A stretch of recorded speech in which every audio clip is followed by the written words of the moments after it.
Hello. We got some people in the chat. Hell yeah.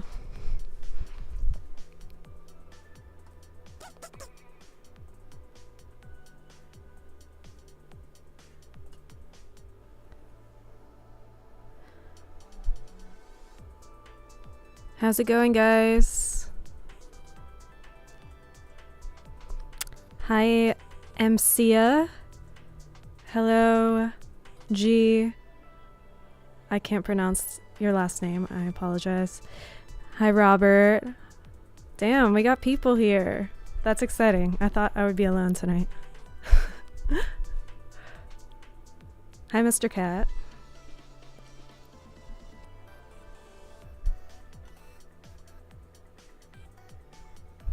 Hello from Mexico. Cool.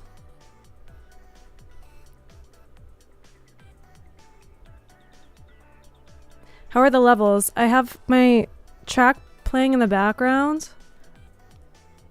I'm not sure if it's too loud.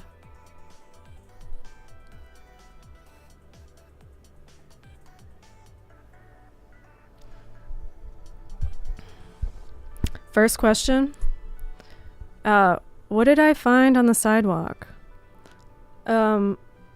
So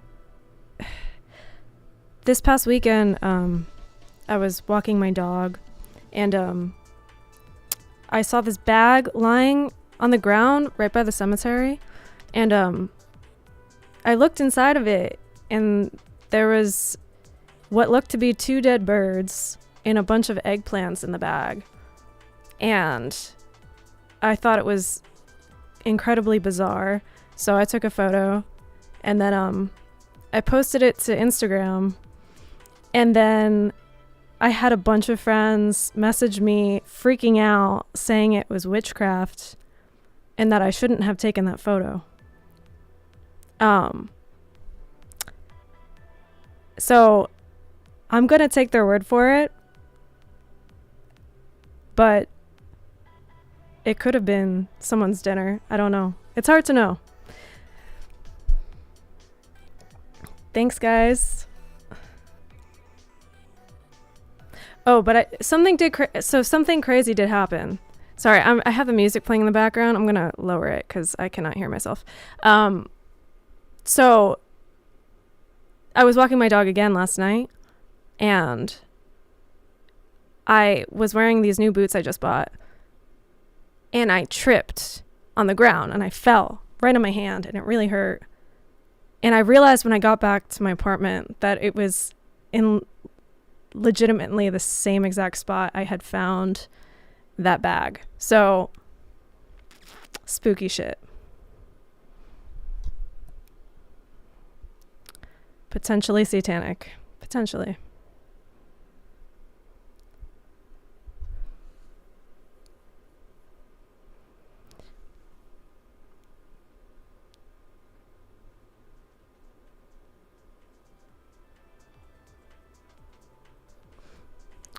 Who has some questions for me?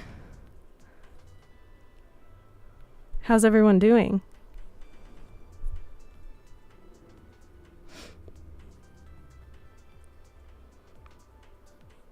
I'm actually using my new laptop today, so I had to get together my OBS software right before doing this stream, so I'm just trying to work out some kinks right now.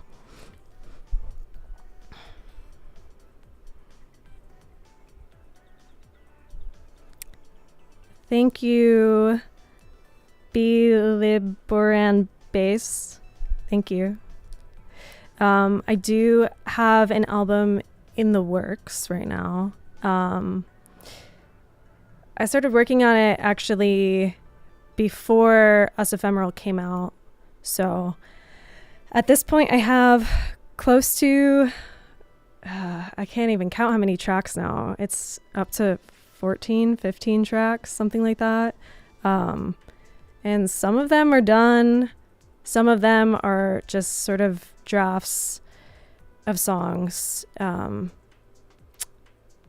I'm hoping to be done, I don't know. I'm giving myself like 5 months. I always end up passing that deadline, but I'm hoping by the end of this year it'll be ready to go. My influences, so broad. I guess I would say I got my start with shoegaze music. I'm gonna take my headphones off because I can't hear myself very well. I got my start playing in shoegaze bands and some kind of punk bands. And I was playing guitar, and then so I guess that's sort of like where my first musical influences started, was just guitar-based music, and especially shoegaze.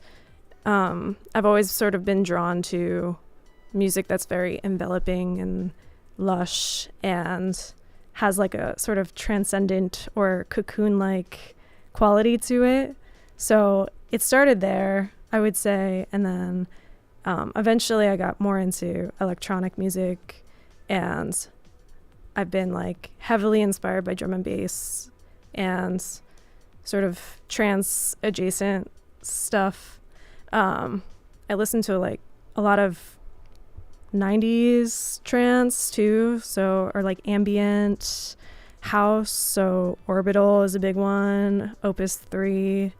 I don't know, the list is just crazy. Like I feel like I think a big thing for me is I want to make music that sort of takes the sounds of all the different genres that I've been a part of and merges it into one singular thing. So for me right now, I'm trying to sort of make a shoegaze breakbeat inspired record. There's a lot of songs that deviate from that, but that's sort of the idea right now.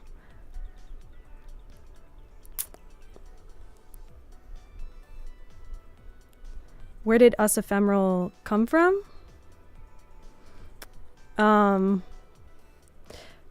The idea for the record sort of shaped itself as I was making it. So I didn't really go into my last record with a concept in mind. I more or less just wanted to make a record for the first time, and I wasn't really taking Vitesse X super seriously. I just knew that I was getting older and I just really wanted to finally make a record for the first time and just put it out into the world. And so I think that album was more just me finding my sound and dabbling in a lot of different genres, and then it kind of became its own thing. And I've since sort of found themes within it after the fact, but it wasn't like this intentional thing going into it. There's so many people here. That's so great. Thanks for hanging out. Oh, hi, Toby. My cousin's in the chat.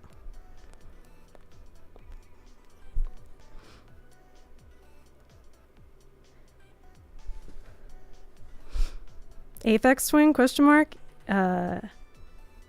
Yes. Always. It's funny because when I was in high school was when I actually started to like listen to cooler music. Before that, I was just kind of listening to what everyone else was listening to. And so like in high school, I started scouring the internet, and like I eventually like just found a lot of artists that I didn't realize at the time were all influenced by Aphex Twin. One of them being Radiohead, obviously. That's like, I feel like everyone has a Radiohead phase in high school, but it's funny because I didn't really get into my Aphex Twin phase until much later, and once I did, my mind was just blown forever. And I think I've listened to Selected Ambient Works every day of my life for like the past 8 years. It's the best record of all time.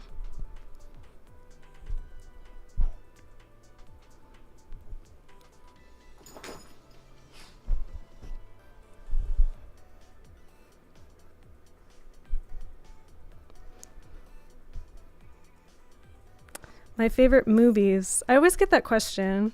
I'm not like a huge movie buff. I actually just don't watch TV or movies a lot just because in my spare time, when I have spare time, I just want to be making music or just sleeping or hanging out with my dog.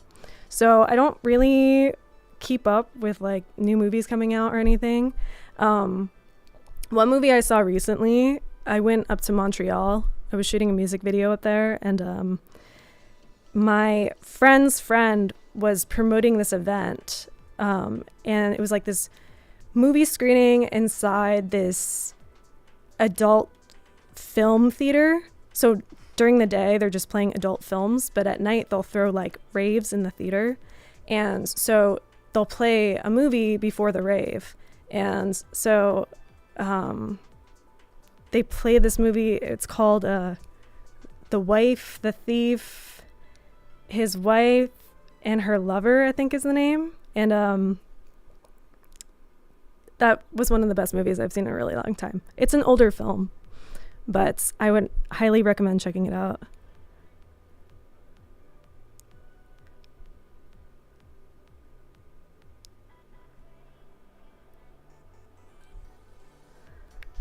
How did I end up working with 100% Electronica?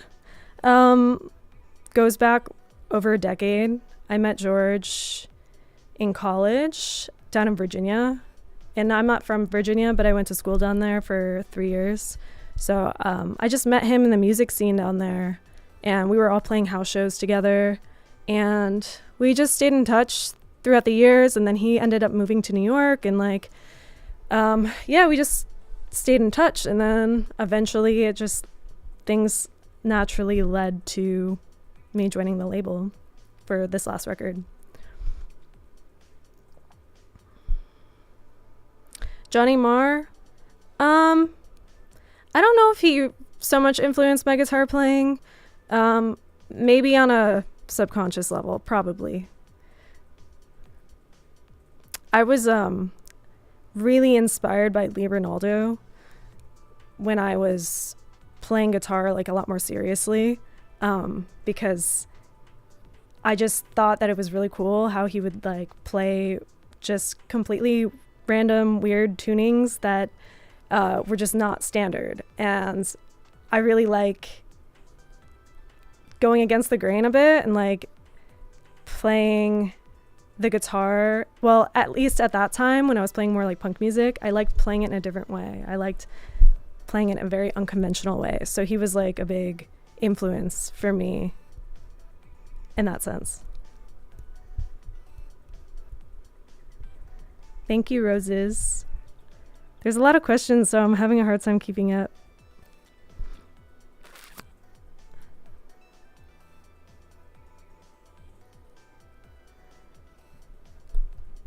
Oh yeah, a lot of like Aphex Twin love going on right now.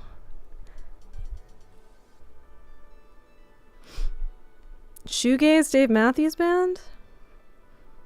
That would be an interesting thing.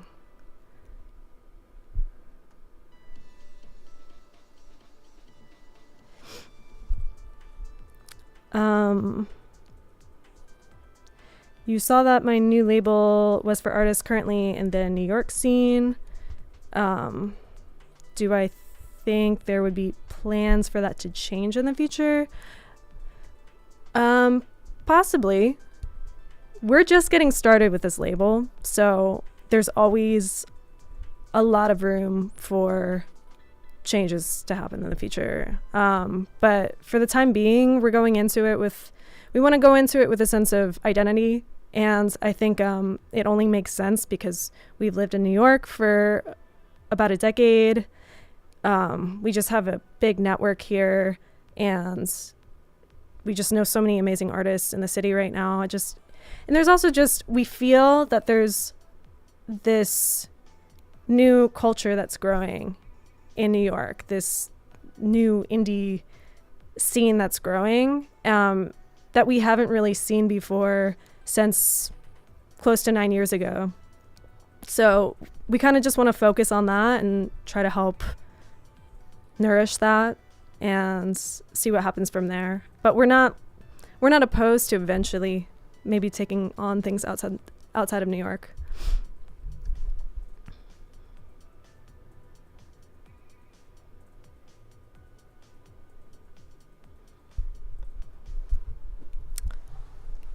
Submitting demos? Yeah, feel free.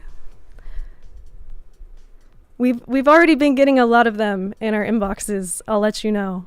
But yes, feel free to send your demos. You love Centrifuge Me? Thank you. Yeah, that one was I wrote that I guess 2 years ago at this point. I wrote that song during lockdown.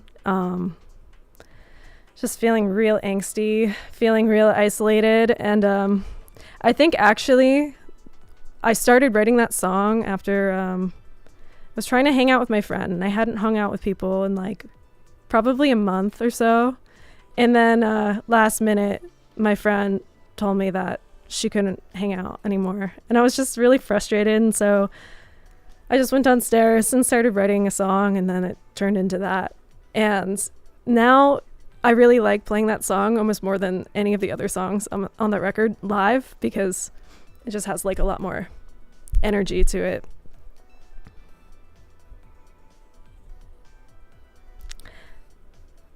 Oh, sick. So Michael Walsh just said he pre-ordered the label debut record. So for those that don't know, my label music website, that's the name of the label. We're putting out a vinyl comp with all the artists that we've signed to the label so far. I can pull up the website right now if you want to see it. Look at that. This is the vinyl comp. Looks pretty cool. And so my new song's on it, and then my song US Ephemeral is also on it, and some really, really dope songs on here. And some of them haven't been released. It's like half of are already out, and then there's some unreleased tracks in there. But I can assure you that the unreleased tracks are really, really good.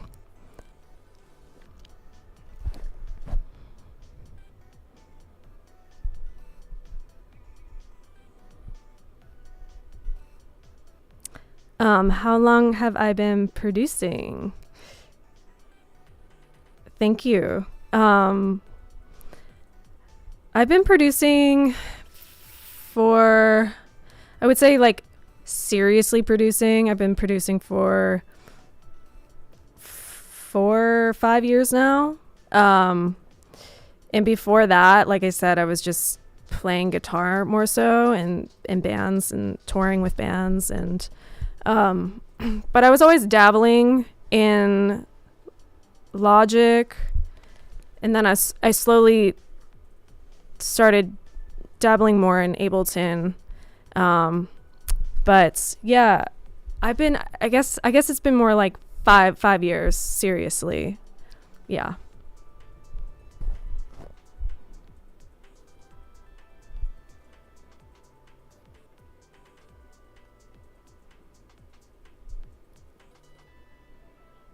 Swords is dope. Yeah. If you haven't heard of Swords, I would check her out. She's gonna be working with our label as well. I can pull that up actually. Oh no. Here we go. Oh, she's not on here yet. But yeah, Swords is dope.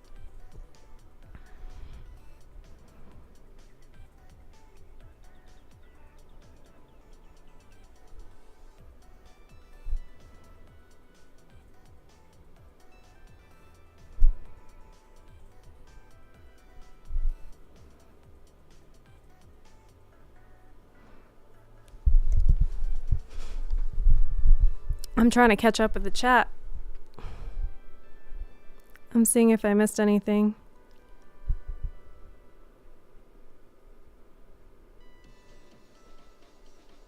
Someone asked best synth pad. I don't really have an answer for that. I just got my Oberheim OB6 synth during the summer, and that's been a game changer for me. A big thing with this new record coming out, I wanted to move out of the box with this one, so I decided to just splurge on a bunch of equipment, and I've been using the Oberheim for pretty much everything, and it sounds amazing.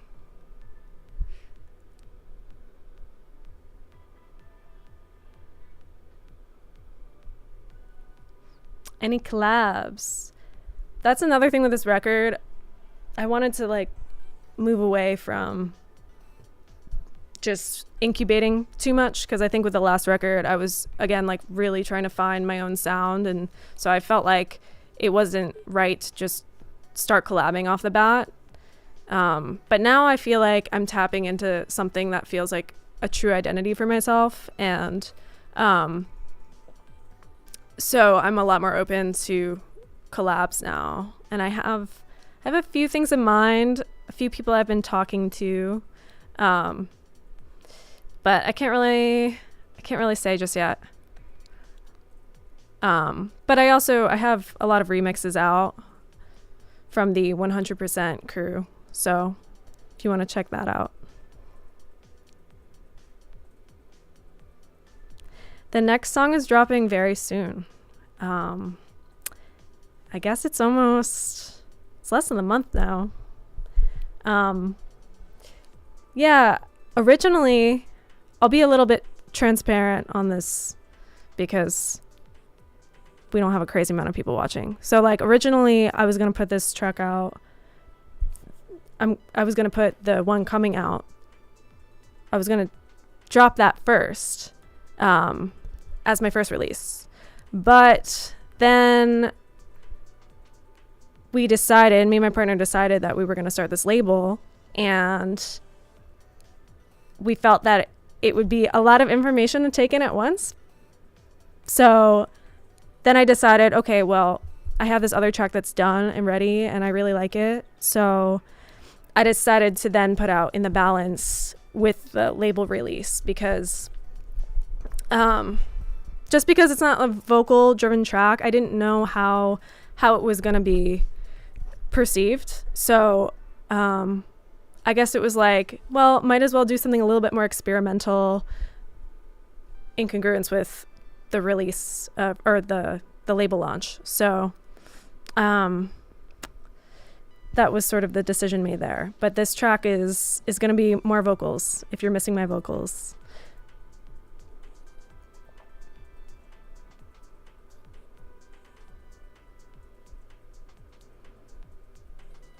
Is there a plug to stay up to date on cool New York events?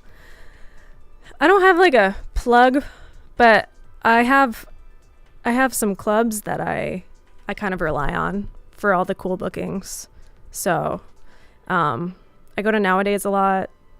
Nowadays always has the best DJs. Always. I've seen some of my favorite DJs of all time there. Seen Special Request. I've seen Underground Resistance. I've seen Priori. I think Goldie actually DJ'd there last year, but I missed that. It was sold out. But yeah, Nowadays, Paragon's a new club that opened up this past year, which is really dope. And then there's Basement, which is like more austere techno, more like Berlin vibes.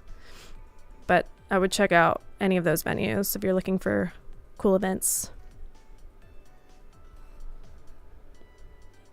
How was Oberheim? It's how you spelt it, but without the V.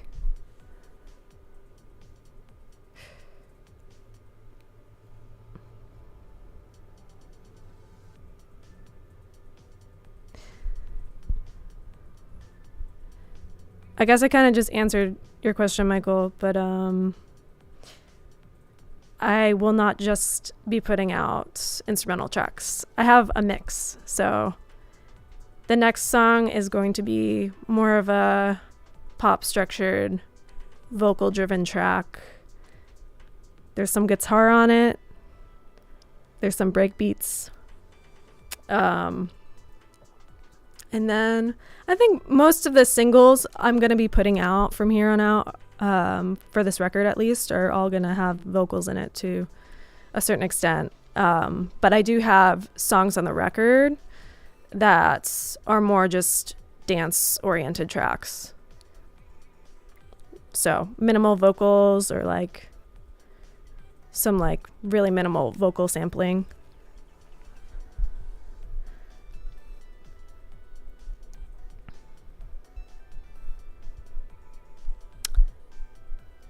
What are you hoping to achieve with the label outside of releasing and fostering upcoming talent? I guess with the label, I said it before to a certain extent, but I've just really found that New York seems to be flourishing again. When I moved to New York in 2013, I moved specifically to New York because of the scene here, because of how just exciting the music scene was here. There was like Dive and Beach Fossils and that whole captured track scene, and then like just like a lot of cool like slacker bands. I don't really know exactly how to describe it, but like it was just super fun and exciting, and there were so many interesting sounds coming out of it, and the live shows were really sick. And then like within a year's time, all the venues started shutting down, especially the venues out in Williamsburg. And so the Brooklyn scene didn't really have a place anymore. And I just noticed that one by one, bands were quitting, bands were moving out of New York. A lot of people started moving out of New York. A lot of artists did. And I think also just like it was becoming really expensive to live here. It still is, but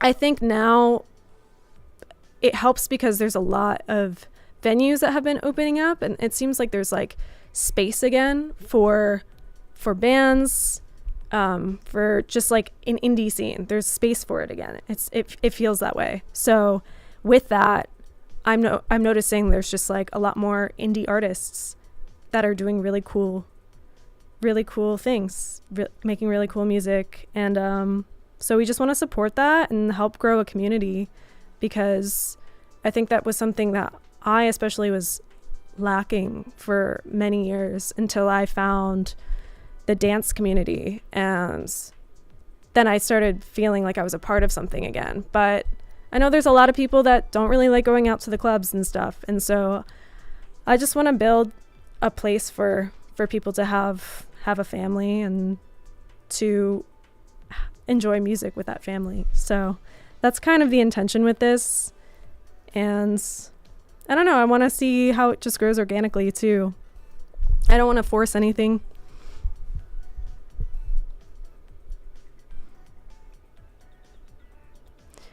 Can I go a bit more in depth with my production process? Yeah. I don't really have a science, so it's really hard for me to be like, I do this, and then I do this, and then I do this. I feel like my production process is really chaotic. And I think because I don't have like a crazy understanding of music theory and stuff, a lot of times I'm just throwing things at the wall until I find something that just sticks. And I'm slowly, because I haven't been doing this for forever, so I just know what I like. And it's funny because there's like that Rick Rubin interview that came out, and I feel like everyone's been talking about it, but it resonated with me a lot because there's a lot of technical things that I feel like I don't know at times, but I know what I want to hear. And so I think it's just a process of discovery for me. I say that all the time. It's like I feel like I'm actually just it's less of me making music and more me on the search for a sound. And so I'll just be throwing things at the wall until I'm like, this is what I want to hear. This is the drum beat I want, or this is the chord I want. And so it's a really frustrating process because of that. But over time, then the technicality starts to emerge. And so like once I find that sound I'm looking for, then I don't have to go through that whole process of trying to find it again. I know how to do it. So it's like, maybe I could bypass that through going through some tutorials, but I like finding it myself. And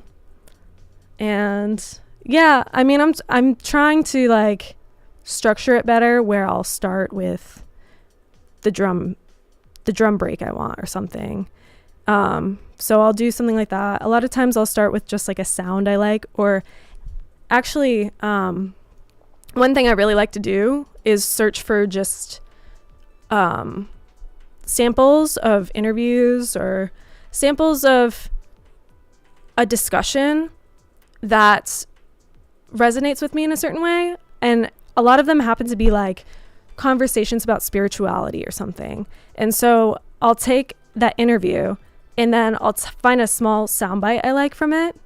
And then I'll use that one soundbite to sort of just like grow a song from that concept.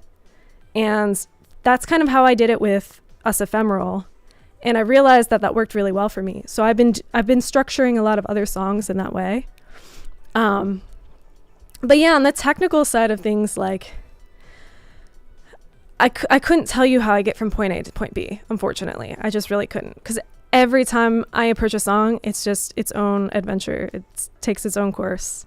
So maybe one day I'll like open Ableton Session and kind of show how I could like backtrack and kind of show my process, but I couldn't verbally tell you.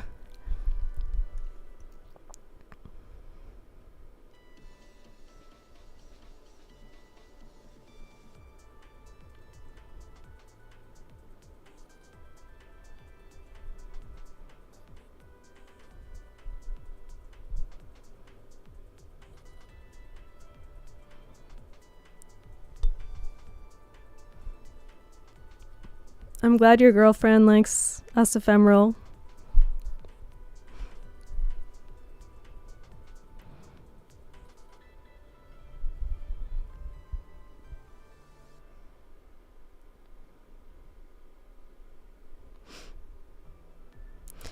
Yeah, I do a lot of vocal sampling in my songs.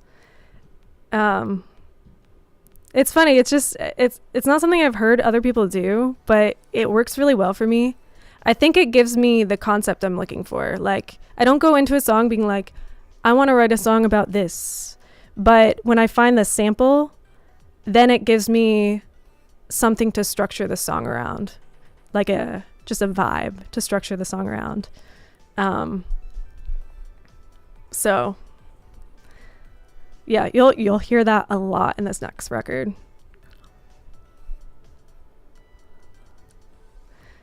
Death Grips? No Death Grip samples. Sorry.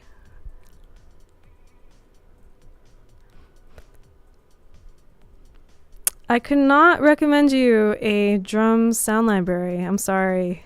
I don't really my samples are from all over the place.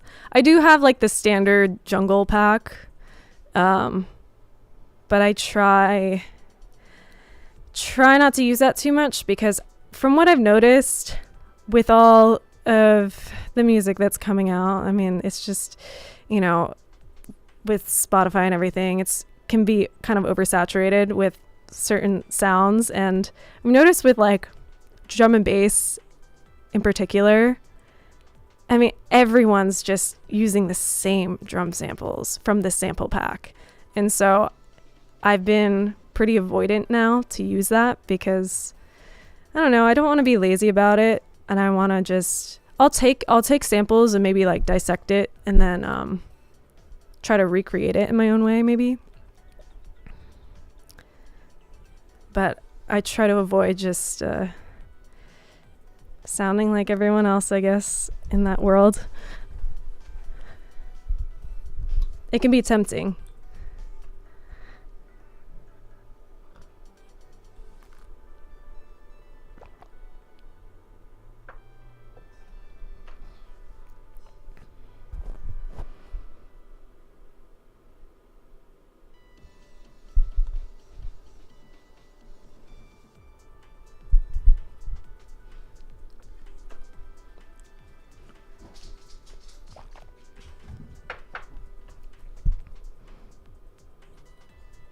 Yeah, the almond break, it is used too much. But sometimes it depends on how it's used. Like, I feel like if you are intentionally giving a nod to that, then it can make sense. But if you're doing it because you don't know what else to use, or you're kind of being lazy about it because it just sounds good, then that's where I kind of have, like, I kind of roll my eyes a little bit. And I hear that sometimes with newer producers and myself too. Like, sometimes I'm like, this sounds fine. I don't like deconstructing a whole drum break can take hours, and sometimes I just want to leave it in and call it a day. But yeah, it can be highly overused at times.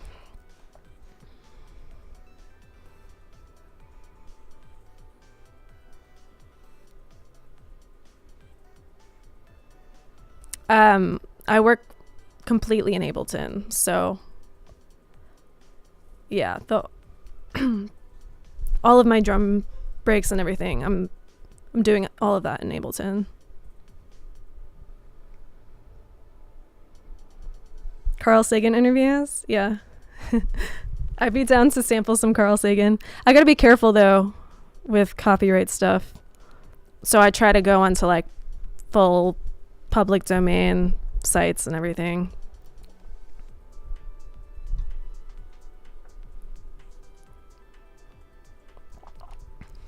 Don't be lazy.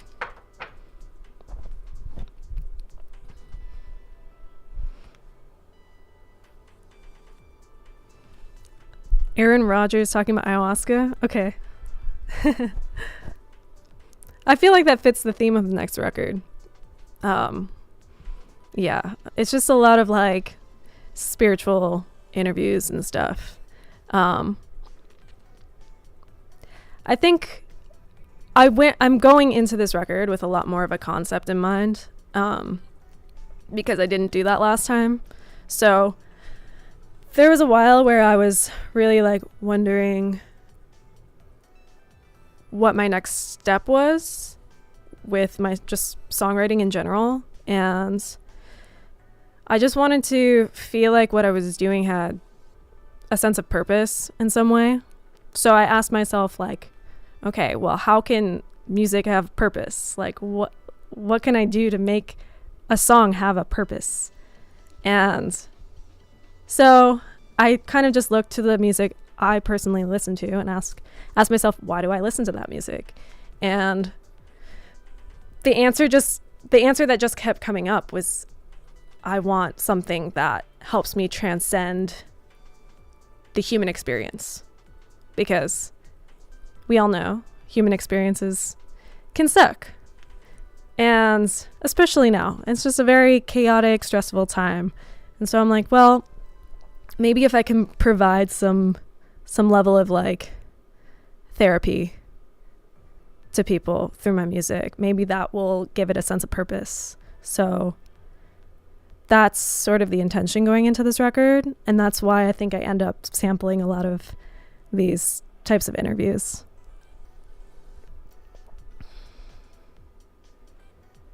The source for the vocal samples in US Ephemeral, I don't remember the name of the interview, but it was a discussion between a woman and this man, and they were just, I mean, I didn't listen to the whole interview or anything. I was just kind of like clicking around to find good sound bites, and they were just talking about creative communities. And that was a big thing. I like the sound bites that I found still resonate with me so much because it's pretty much how I feel. And he was just asking, like, you know, he was just asking about what makes creative people so different from the rest of society. And she answers something like, you know, because they're trying to be their best at all times. And I love that because I do think that, like, creatives are always seeking to delve deeper into themselves. And so, yeah, I feel like I resonate a lot with the words that were spoken in that interview. My first instrument, wasn't guitar, probably recorder in elementary school. And then after that, I played trumpet for like 7 years. I was good. I was first chair trumpet in my high school band. But then I decided to start playing. Well, I took guitar lessons when I was 13, but I stopped. I only did it for maybe like 6 months. And then I got back into it when I was 17, and I started taking it seriously then. So guitar is my first serious instrument. And then I moved to bass pretty soon after guitar.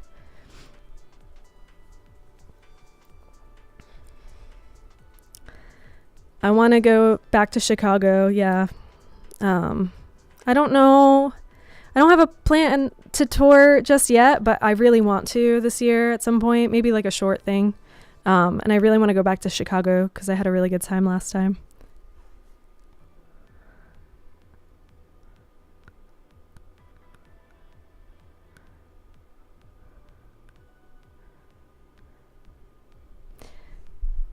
Yeah. TikTok era music. It's rough out there. It's definitely rough. It does feel devoid of meaning at times, but I try not to be boomer about that stuff.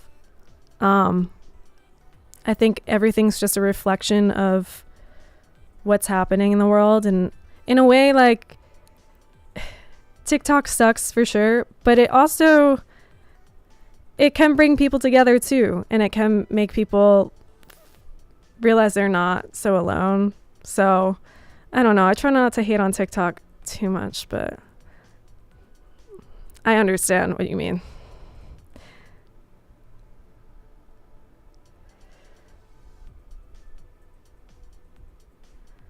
Thank you, Info Warlock.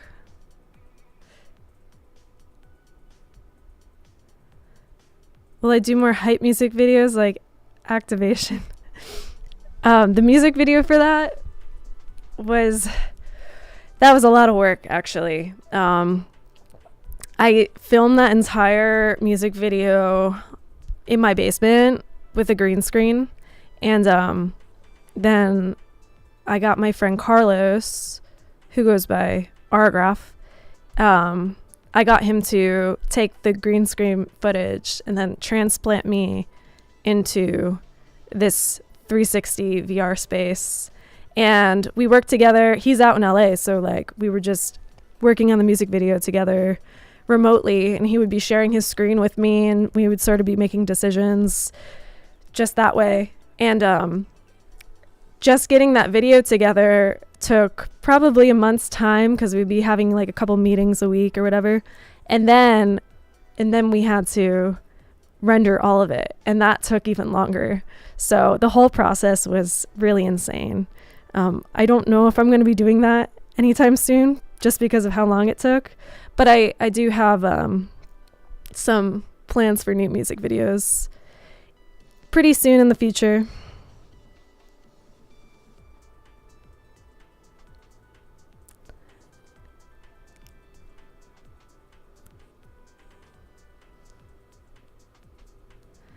I don't know anything about Carl Thompson.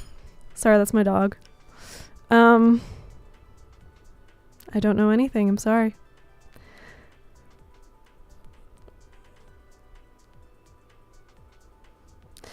Where else do I find inspiration for music? I've been trying to approach each song now with a little bit more of a concept. I think that just helps guide me better and makes the process a little bit faster. So lately I've been trying to use scenes and trying to take a scene in my head, generally something I've already experienced, and then sort of like put myself back in that place, that setting, and then make a soundtrack for that setting. And so my next song that's coming out is very much that. It's a soundtrack to a setting that was very impactful to me. Just sort of it was a trip I went on with my family, and we hiked up this mountain and we watched the sunrise, and I just wanted to capture that moment. So I based this song around that setting, and yeah, I feel like it allowed my music to come across in a lot more of an honest way, because it touched me in such a real way. So I can talk about it more when the song comes out. I don't want to give too much away.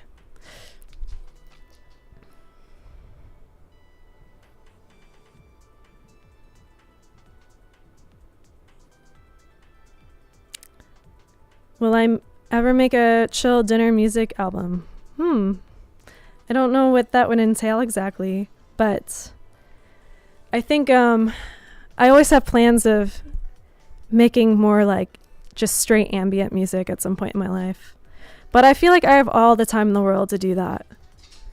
That's something I could do when I'm like 80 years old and I'm just like, I need a hobby. I'll just make ambient music all day.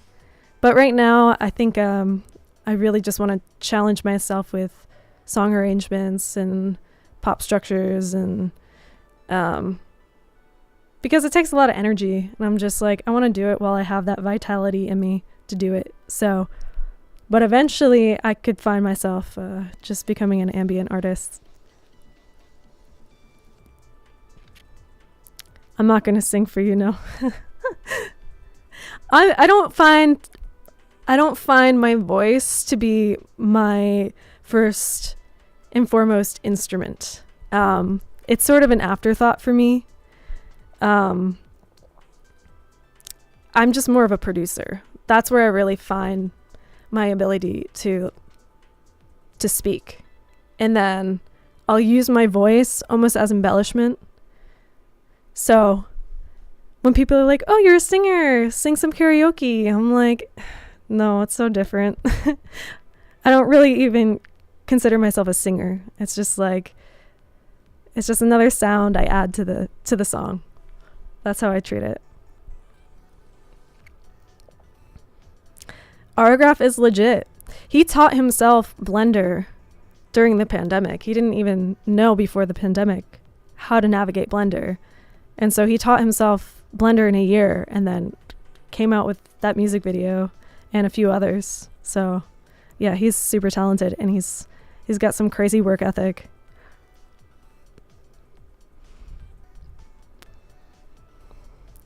My zodiac sign, I'm a Sagittarius. I don't know exactly what that means. I've heard that means I'm a little flaky. I have a hard time with commitment. I like to travel. I don't know. Could be true.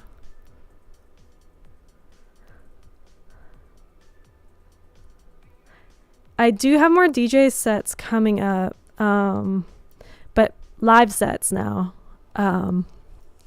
Doing the virtual sets was super fun and like really helpful for me, just like forcing me to practice every week. But now the pace of life has picked up a lot, so it's really hard to keep doing that. But I'll be playing more DJ sets IRL this year. I got a few actually booked. I don't know if anyone's in New York, but I have a DJ set at Public Records with this artist Pendant, who's really, really dope, if you haven't heard him. And then I just got booked to DJ at the Lot Radio pretty soon. And we're talking about another music website party at Baby's All Right, which I'll be DJing at. We haven't announced it yet, but it's coming up pretty soon.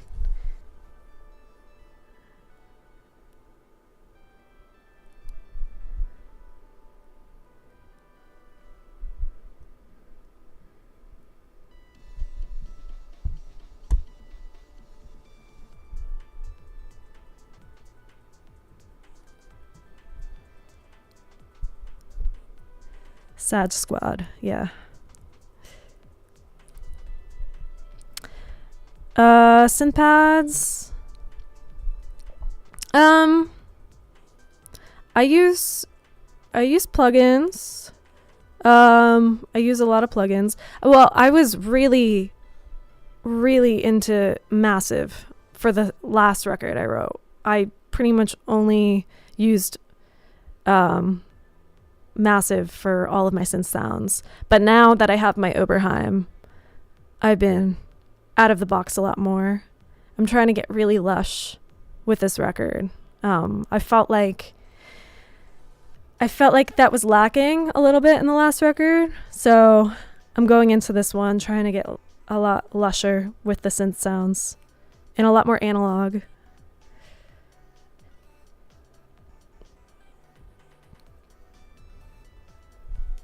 Massive is dope, except I can't use it live with my M1 computer, which really sucks because I was so dependent on it.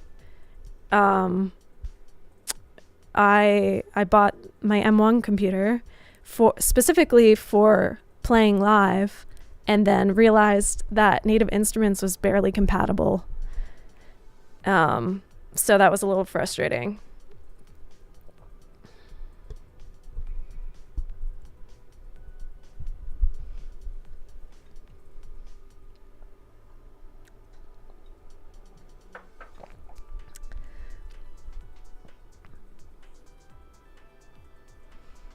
Wow, I feel like I covered a lot just now.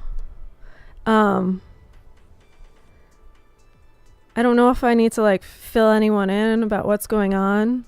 I feel like you probably all follow me on socials, so you've probably seen like the big announcements about the new record label. But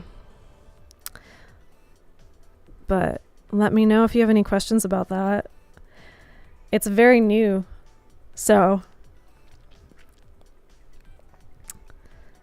but we've been announcing a lot of artists the past couple weeks. All the artists are so awesome, so I'm really excited. We announced this artist DBI, if anyone's heard of her. She is incredible. And we also announced this band Couch Prince, which are more like shoegazy, indie rock. We have Swords, who's like, the best way to describe it is like OG Grimes, but she's definitely her own thing. So I would definitely check out the website. I think I linked everything on the YouTube account. So if you want to check out the artists on the label, I would definitely do that. We also got like a bunch of merch that we just made. We got a tote bag. And then if you didn't hear about the comp that we're putting out, comp's really sick. We got shirts also.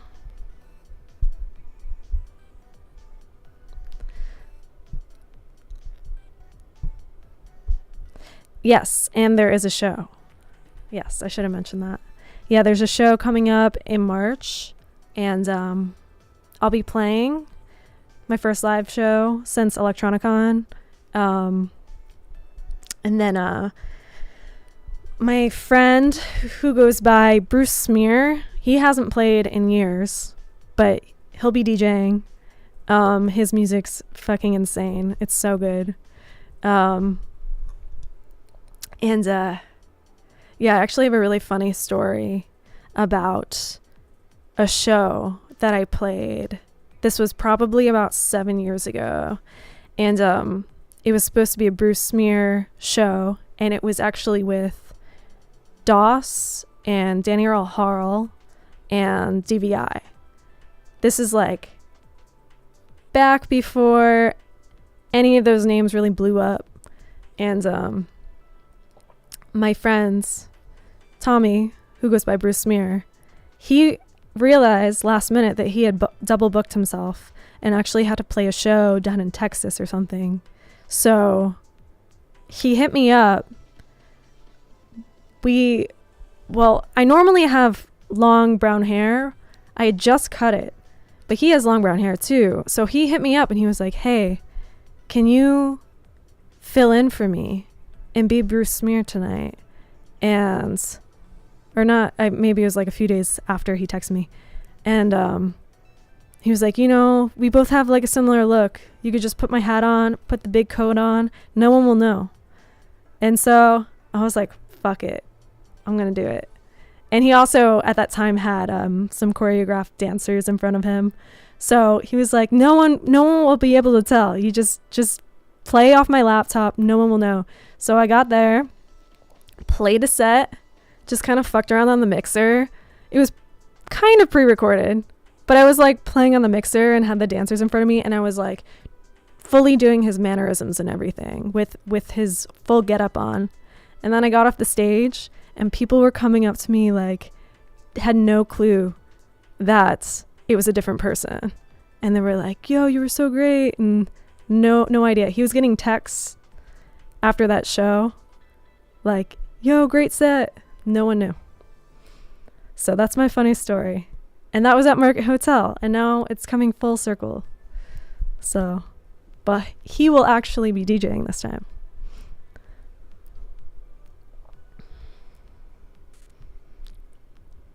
I love DOS too. Yeah, she's awesome. Yeah, this was before her brief hiatus. I guess she had a few years where she just was kind of laying low, and then came out last year, 2 years ago, with that EP, which is so good. I feel like she's really pioneering a sound right now.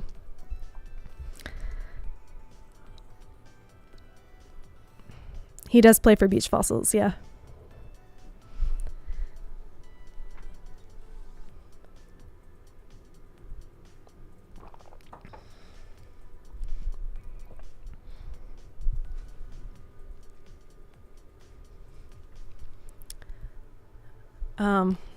Yeah, what else can I tell you guys? I guess I could talk about my song that came out last week. Feels like it's been a lot longer than that. But yeah, I kind of mentioned it before. I was like planning on putting out more of a pop song as like my first new song out the gate.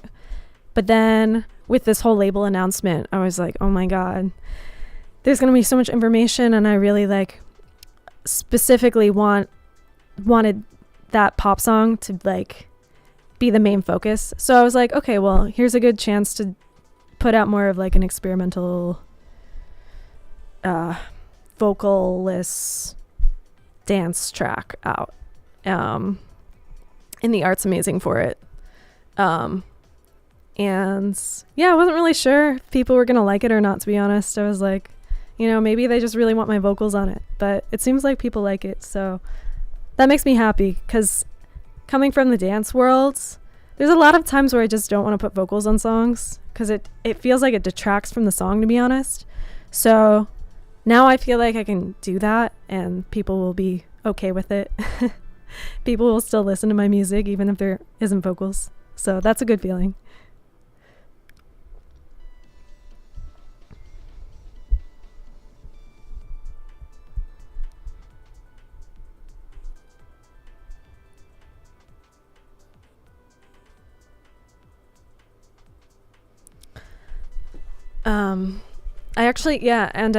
I wrote that song actually right when I got back from tour, when I went on tour with Mag Bay and George Clanton. I guess that was a year and a half ago. And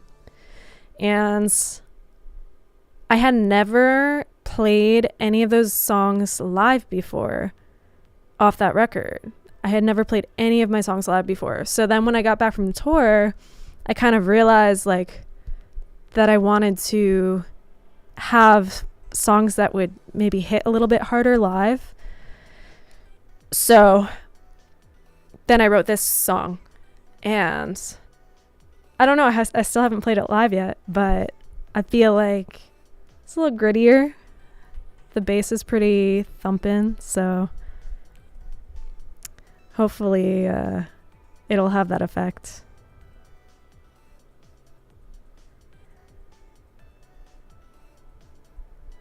How do I approach song design?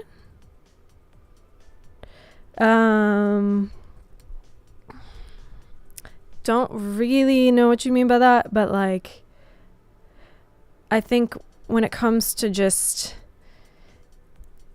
embellishing the bare bones of a song and like really making it have character, I'll just really fuck around. I'll just be playing random stuff on my synth or finding samples that I chop up, and it's just like I find myself being more like a painter a lot of the times, and I'm just like, or like a collage artist even, and I'm just taking different sounds that I find and just scattering it throughout the song in a way that just resonates with me. I can't really explain it. It just feels right. And that's sort of how I'll embellish a song and give it character and make it feel uniquely me.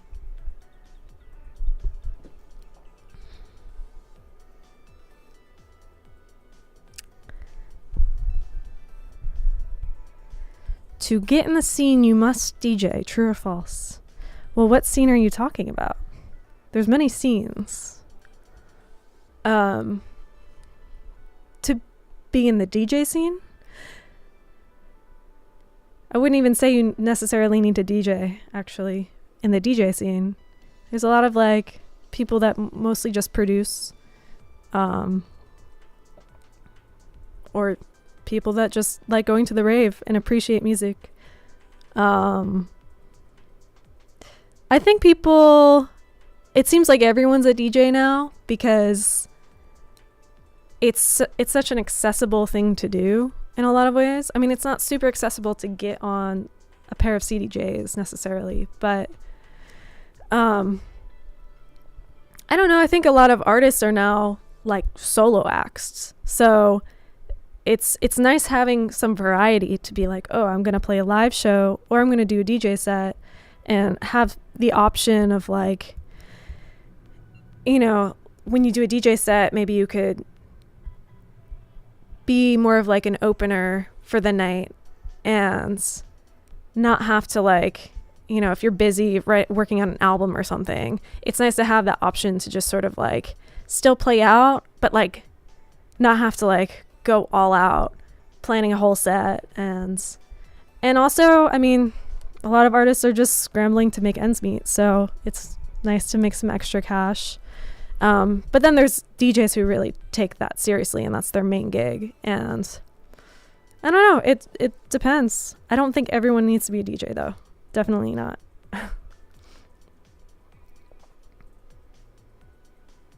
To get into shoegaze scene, you must DJ, period.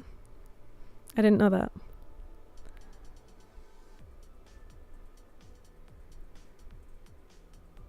Yeah, it's nice being able to just curate a sound and not have to play your own stuff at times, definitely.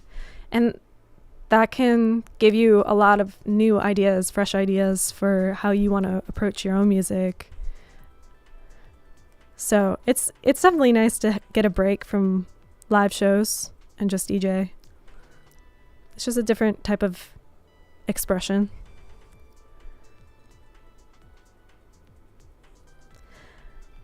I haven't yet incorporated my music into my DJ sets just because it doesn't really fit, and I don't find my music to be super danceable. My music tends to be a lot more like introspective and something like, I think I make it more for like putting your headphones on when you're like on the train and kind of thinking about life. Like, that's sort of what my music's for, I think, more than like going to a club and dancing. But I think the music I'm working on now might have more potential to be put into a DJ set. Some songs do. So I'm branching further into that because ideally I love to play a DJ set and have my own songs to play. But it just hasn't really worked out that way yet.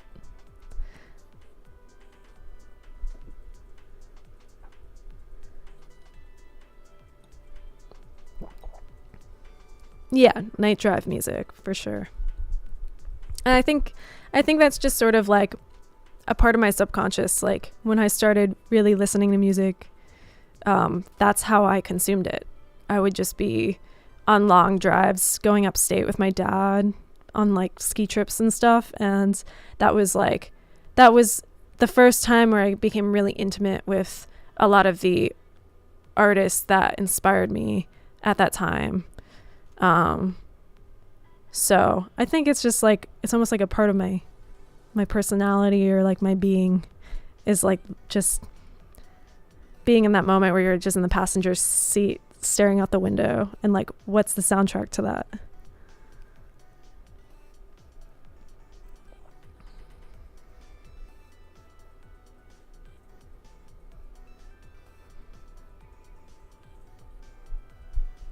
Thank you, Michael.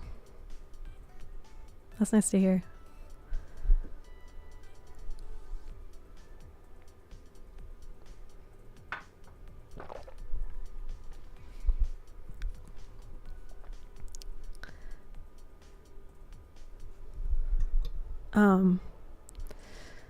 Trying to think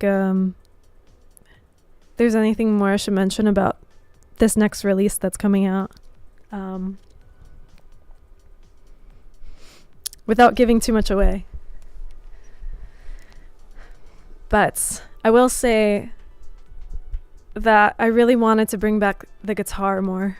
And I think also like playing live sets, I realized how safe I felt with my guitar. And I just wanted to have a little bit more of that on my next record. Especially so when I played live, I could have my guitar in my hands. So, yeah. The guitar makes a bit of a cameo in the record on a few tracks.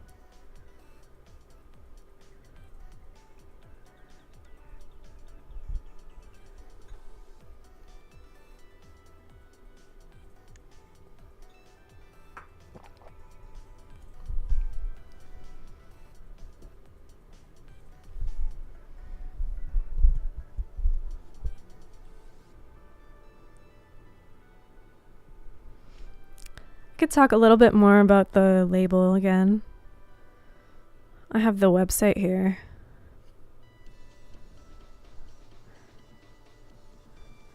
So right now, these are currently all the artists. We just announced the Life today. which is super cool. A friend of mine, his name is Curtis, and he's part of this podcast called the Ion Pack, and they do a lot of interviews with filmmakers, actors, directors, and then also they'll do interviews with musicians too. And it kind of blew up during the pandemic, actually.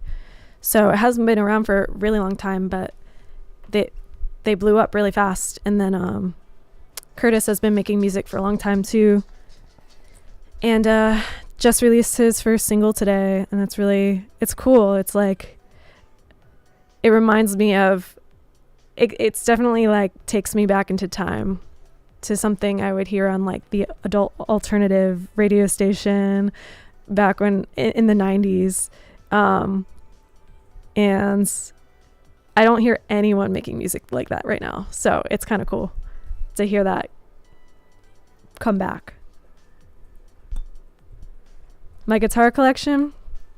I really only play one guitar for everything, just because it's what I'm used to. I have an SG also, but I never play it, in part because it always gets out of tune when I try to use a whammy bar, and I use a whammy bar for everything. So this is my Jaguar.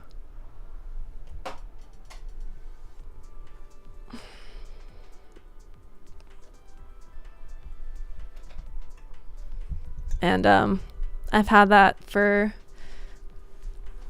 probably like 11 years, 10 years, and I still use it with everything.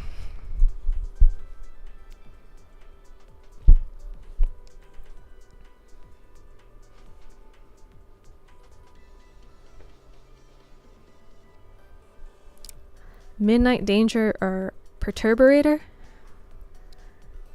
I don't think I've ever heard that before.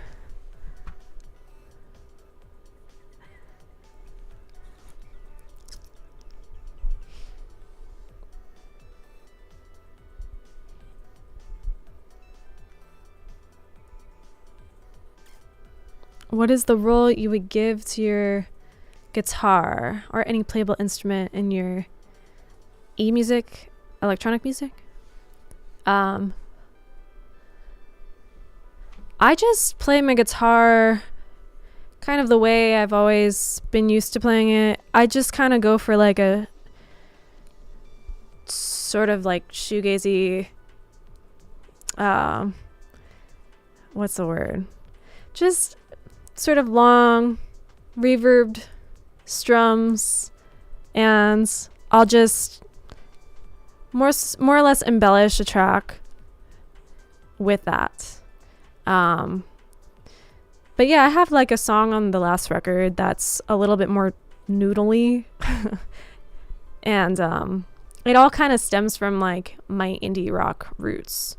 So it's cool because I don't hear a lot of people combining that with like drum and bass. So I'm kind of concocting something. I feel like I'm trying to create a sound that like I haven't really heard before by putting the guitar in places where you wouldn't expect it. So maybe you'll hear that with the next song.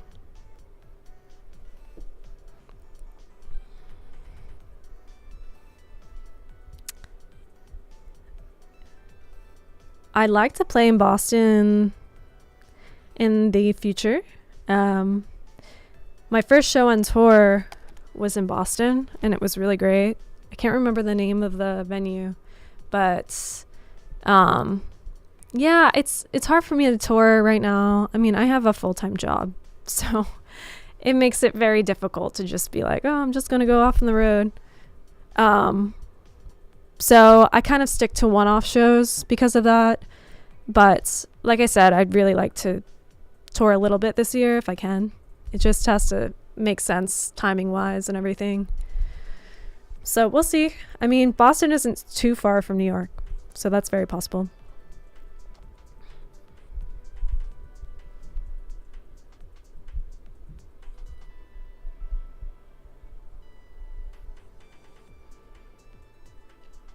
Yeah, having the guitar is great to have. live. Because when I first started playing shows, I had my guitar in my hand. So that's what I'm used to. I feel like it's nice, like, I don't get too bad stage fright or anything, but I do think it makes me feel a little safe to have like something between me and the audience. There's just a comfort there. So whenever I have my guitar in my hands, I feel a little bit more at peace on stage.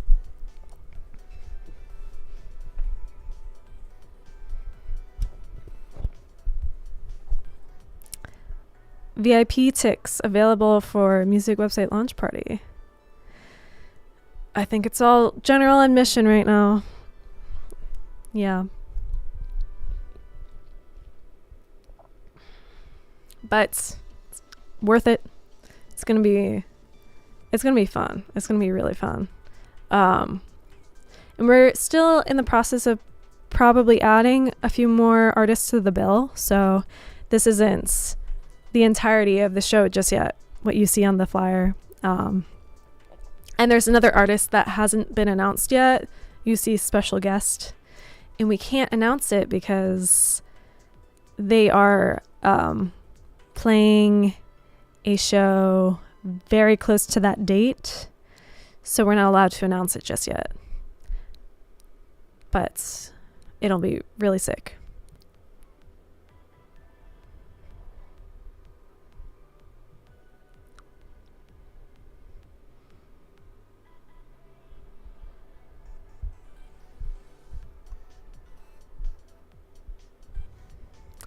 Yeah. It's good to have the guitar to have me do something as well. Yeah. I mean, I try to be animated on stage when I don't have my guitar in my hands, but it's really hard to dance around when there's so much going on in front of me, because I have my laptop with, I'm triggering all these plugins, and then I really kind of go crazy with all the stuff happening in front of me. So to like also think about being animated and dancing or whatever, it takes a lot. So yeah, that's another reason why having a guitar or bass can be helpful in that situation. Thank you, Nick.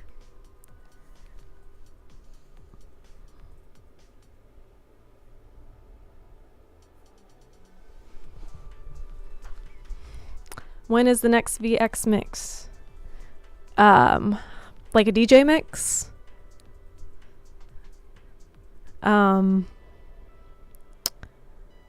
If that's what you're asking, I'm only really doing live DJ mixes for the next couple months.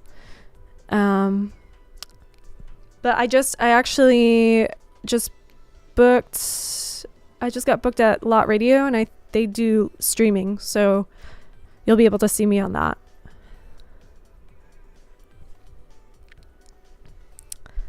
Yeah, when you take Equip's guitar away.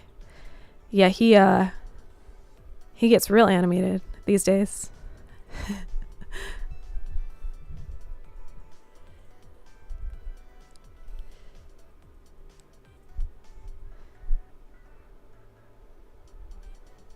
Yeah, everyone's got their own style, for sure. I try to kind of combine, like, because I've been DJing for so long too. It's like I'm doing a DJ set almost, but then I'll bring out the guitar and do a little bit of, like, you know, my rock band thing for a second. And yeah, that's just what feels comfortable for me.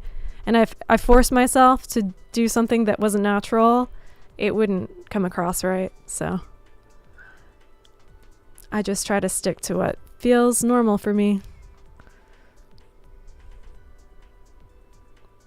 Oh yeah, that's right. I do have a Dub Lab mix that I have to do a mix for, but that should be coming out in the next few weeks. Yeah, lots of DJ mixes actually. There's a lot.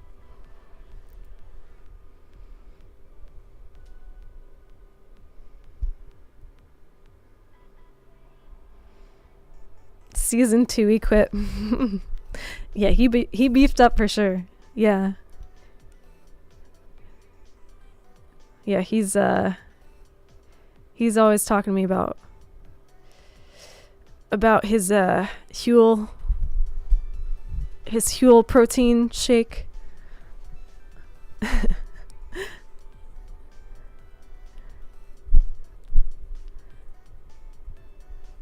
Vaporwave anime arcs, yeah.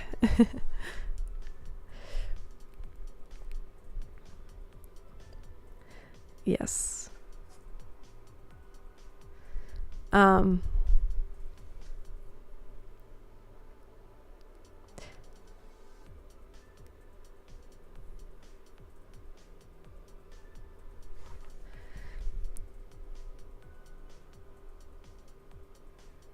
Yes, you should definitely buy tickets to the lunch party for sure. I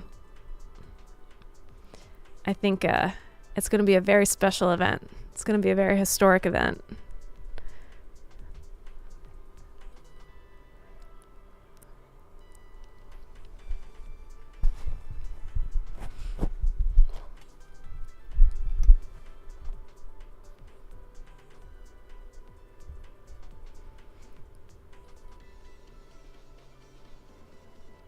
And also, if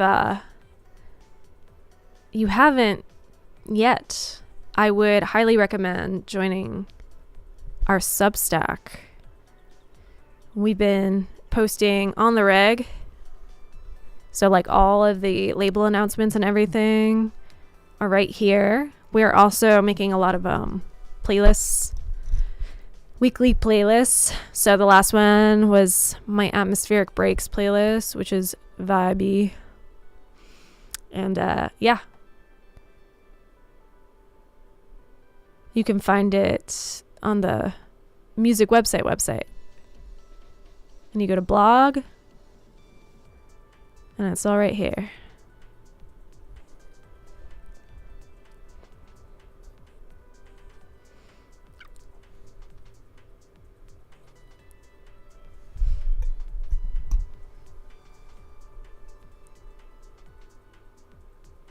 Can I tell the audience about Substack?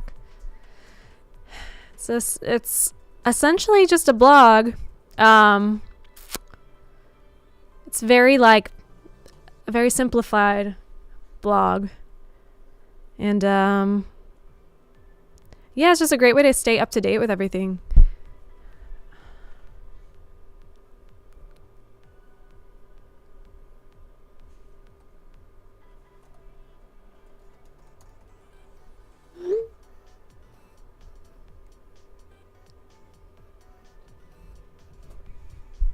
Yes, the website.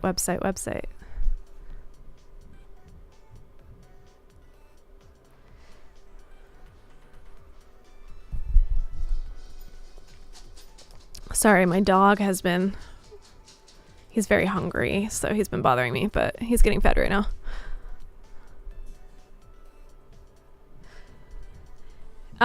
It's free, but you just need to subscribe.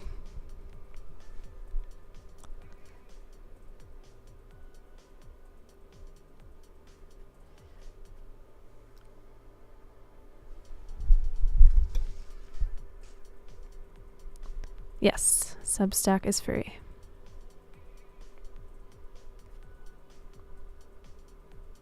Is the music still playing? It's really hard, like, talking and not hearing anything. It's like this weird, like, there's no feedback. It's very strange.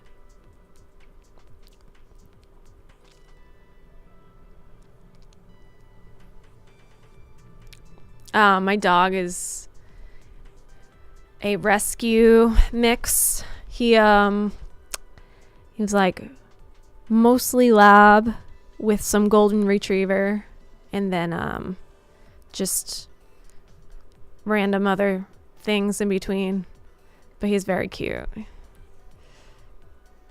and very needy. I got him during the pandemic, so he's used to me being home all the time, and then I started having to go back into work, so he's been having a rough time with that, unfortunately.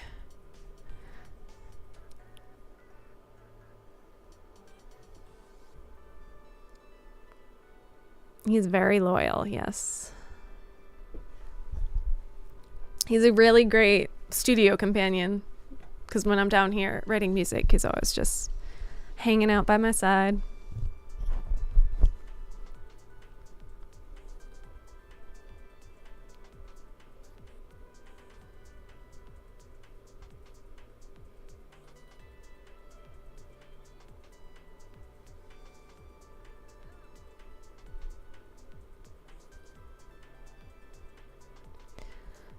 Do I have a SoulSeek account? I don't.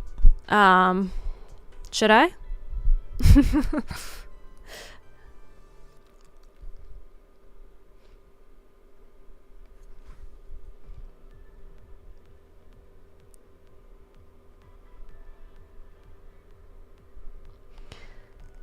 Yeah, my dog was pretty pissed at me when I started going back into work. I don't think he's fully gotten over it, but he's just accepted it.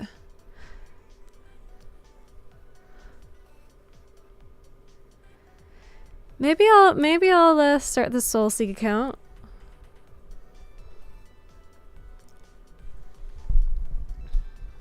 You can share tracks, like unfinished tracks. Is that what you're saying?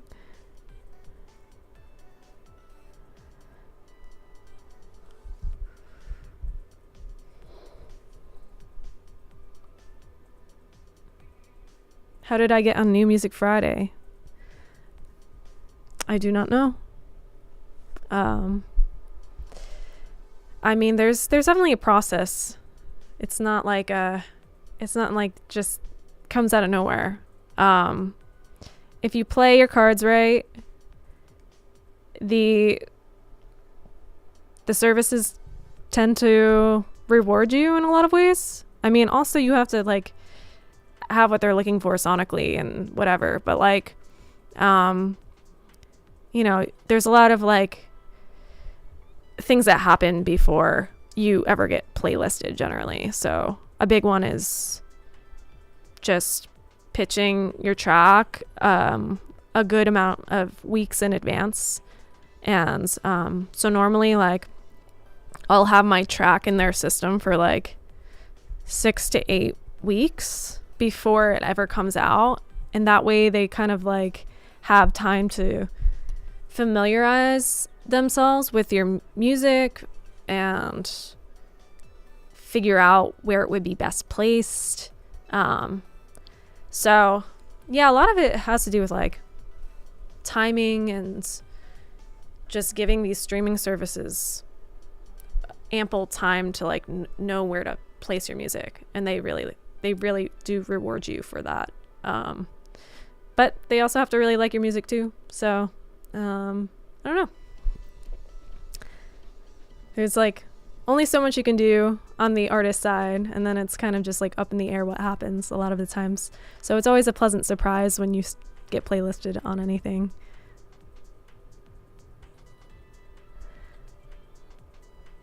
I do sell vinyl. My last record came out on vinyl. It should probably still be up on the 100% website, if you want to check that out. But also, if anyone's coming to the show in March, I will be having some physical merch there as well. So if you're looking for my new single that's about to come out in physical form, I might have that for you.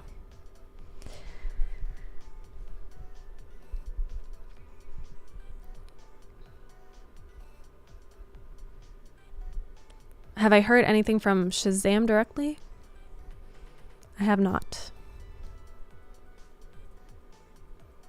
What has been my favorite performance so far? As in a performance of mine? You know, it's funny because my show at Electronicon was full Murphy's Law. Like, literally everything that could have gone wrong went wrong during that set. But I still I still really enjoyed it. Like, I played to the most amount of people I've ever played to before. And I don't know. I think it's nice, like, having a festival setting where you're all kind of like playing with your friends, and it's not just all you. You can kind of share the experience with the other performers. So that was fun.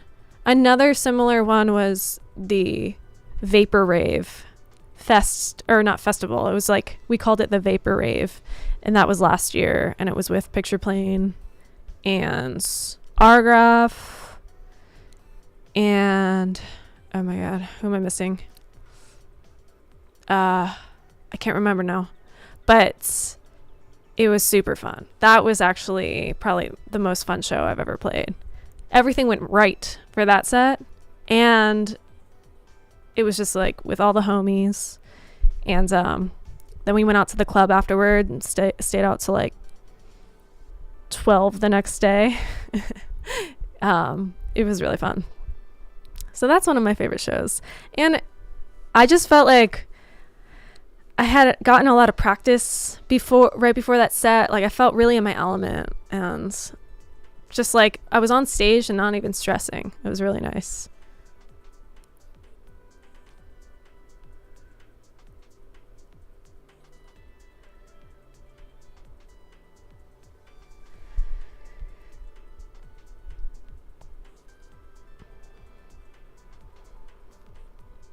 Thanks for hanging, Surf Cowboy. Vapor Rave was so chill. Yeah, it was a good energy that day. Yeah.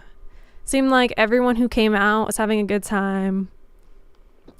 And all the performers had a good time. Seemed like everyone that was working there was having a good time. It was just really good energy. Picture Plane too, yeah. Oh yeah. Well, Argraph and Picture Plane, Argraph is not on 100% anymore, but we were all on 100% together.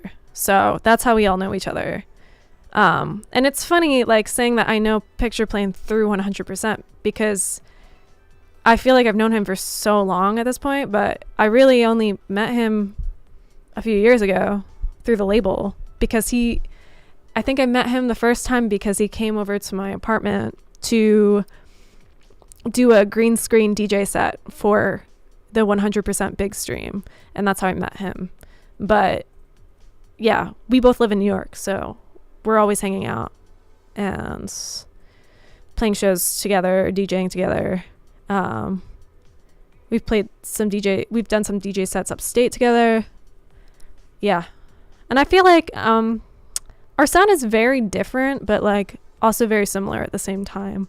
I think we both really love drum and bass and just like ethereal elements in our sounds. So it always makes for a really great pairing to be on a show together.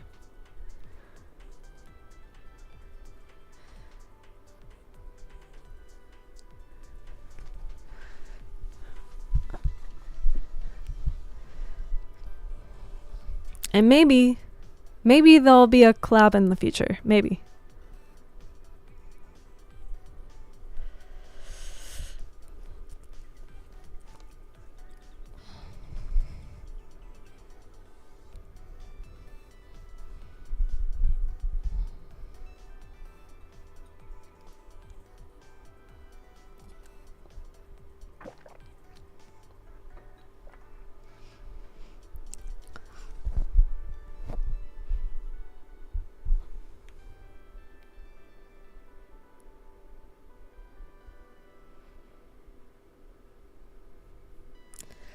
I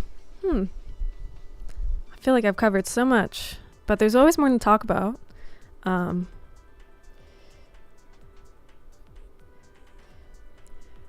guess I could talk more about this new album still. It's been a long process trying to finish this record. I gave myself a deadline originally of March to finish this new record, but That's not happening at this point. But I don't want to force it to be ready when it's not ready. So, and it seems like the more I keep prolonging it, the more I'm starting to like have a better idea of the sound I'm going for this record. So I keep adding new songs that are like, in my mind, better than all the others. So it might be a situation where I just keep making new songs and then maybe flush some other ones out. But yeah, I kind of like, I don't want to force it. I want the album to sort of speak for itself in a lot of ways, and I want the songs to sort of choose themselves. So who knows? This record might come out in a year from now. Hopefully no longer than that.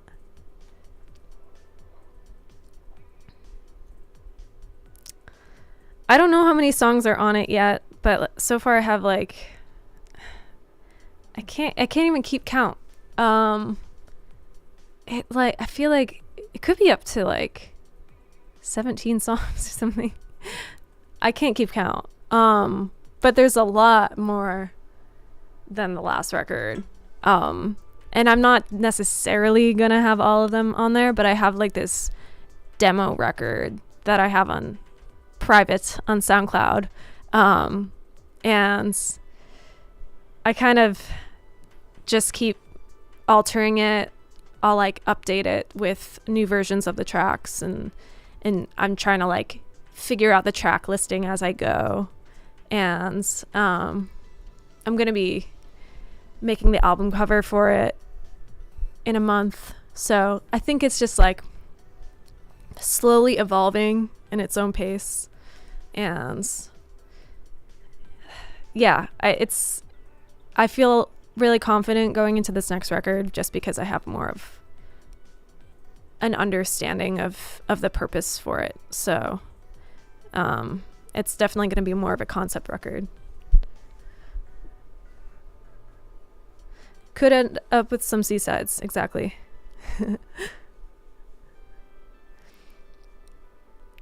Yeah, there's always a possibility for like me to save some songs for an extended edition, or I don't know.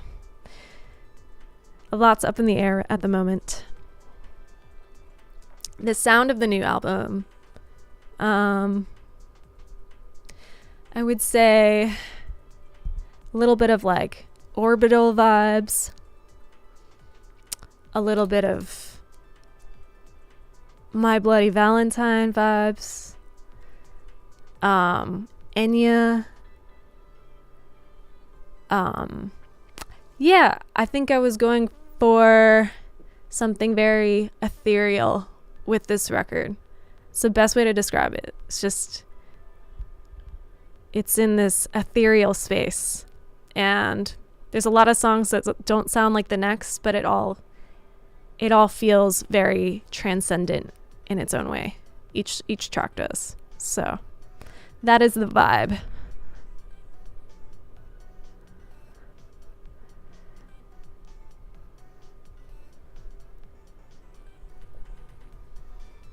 Hello, Time Fragment. Hello.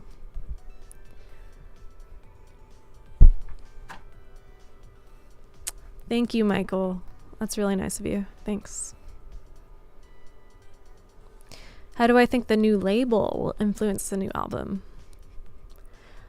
I do think, it's not really going to affect my approach towards the album in any way, but I think it might affect the perception in certain ways, because I'm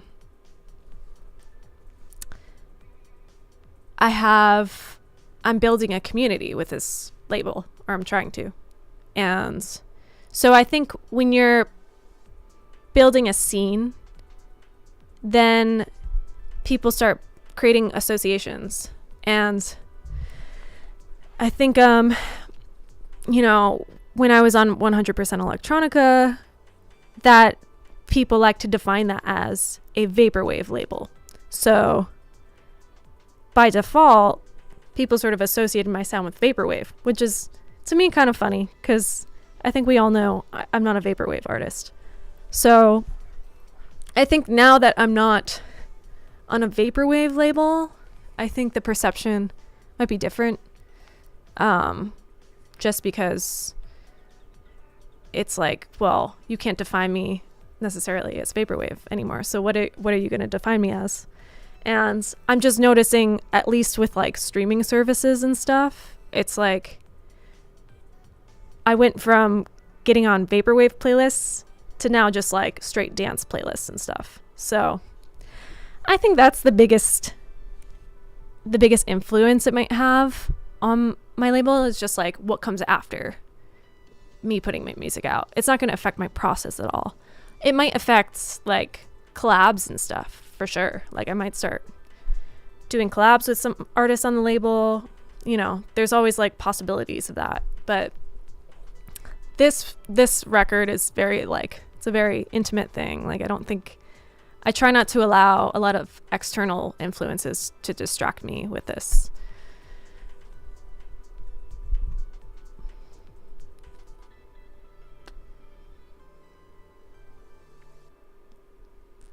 Do I like self-titled or Loveless more from MBV?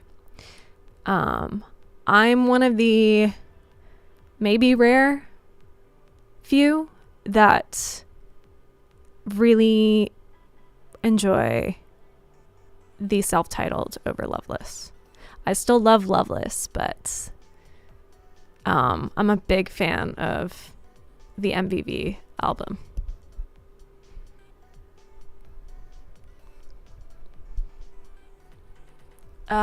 Will there be more songs like US Ephemeral? I can't say, like, in my mind, I did want to approach this next record in a similar way that I approached that song, because I saw how a song that was more authentically me and more honest seemed to have more of a connection with others. And so it was pretty validating to be like, oh, this song that I was just being kind of like honest and true with seemed to resonate the most. So, because there were a lot of songs on that last record, I was just trying things out. I might have been a little too influenced by like what I thought people wanted, so I just went in that direction. And I don't think those hit the mark as well because they weren't as honest, maybe. So I'm approaching this next record. I mean, it's a lot of times it's easier said than done, but like I'm trying to be as honest and as authentically true to myself as possible with these songs. So I think just with that intention in mind, I'll have tracks that maybe feel similar to US Ephemeral. But that could also be a very subjective thing. So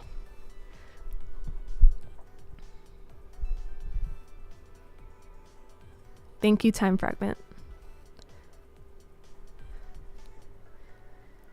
Francisco made a poem. Roses are red, Vitesse is so X, her music is fire, and the label, well, wild. I'm happy to know that she has a dog, because I don't, and I wish you that lot. If I were in New York, I would kindly take him to pee while you make amazing beats, and that would be it. That's amazing. Thank you. Anyone that offers to take my dog out to pee is a friend of mine.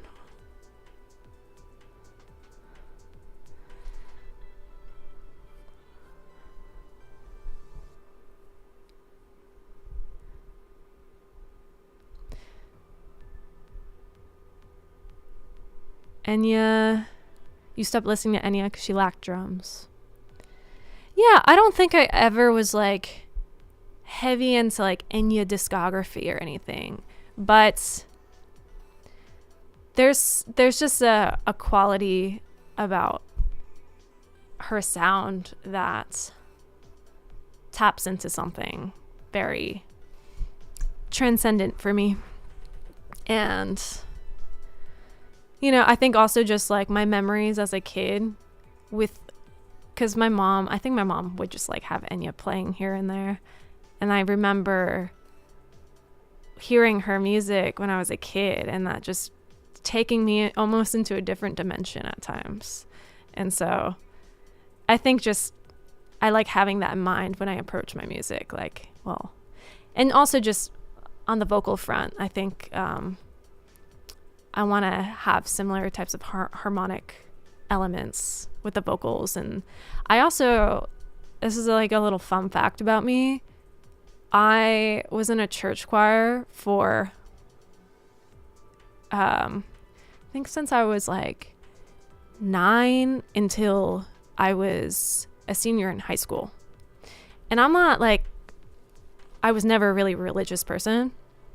My dad's Jewish and my mom's like kind of Christian, comes from a Christian background maybe, but like we've always been a very secular family.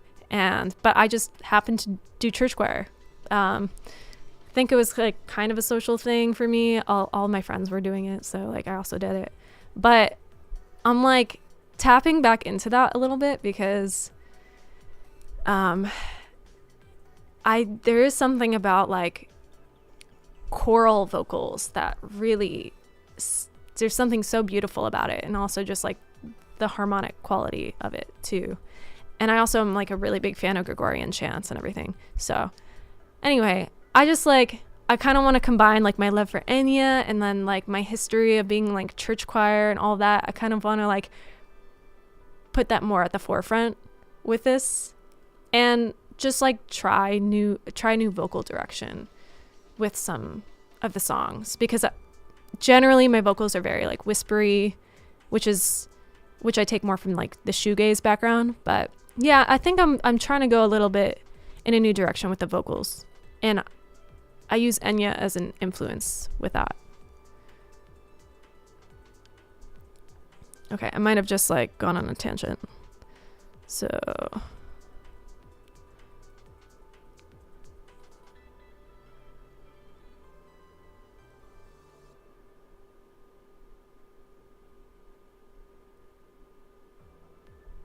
I'm catching up.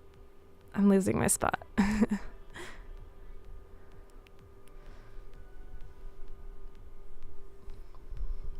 Thank you, Time Fragment.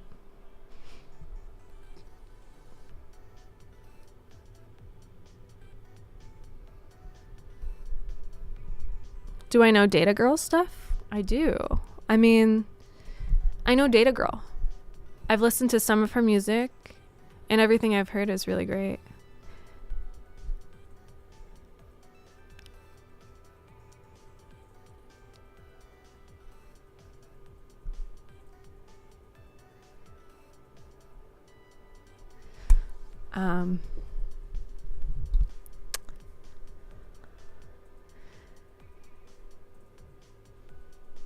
Thank you, Steve. Yeah. It's hard to know how people are going to feel about this new record. Also, so many of the songs are still in their raw form. So I can't wait to like get some of these songs fully mixed and mastered.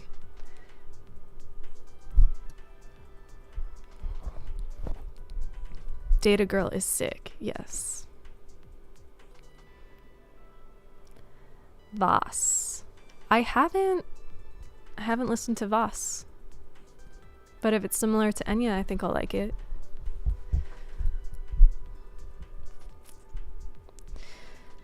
Data Girl Vitesse X collab. I don't know.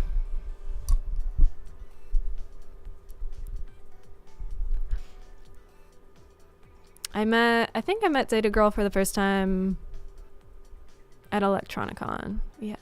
She's very sweet.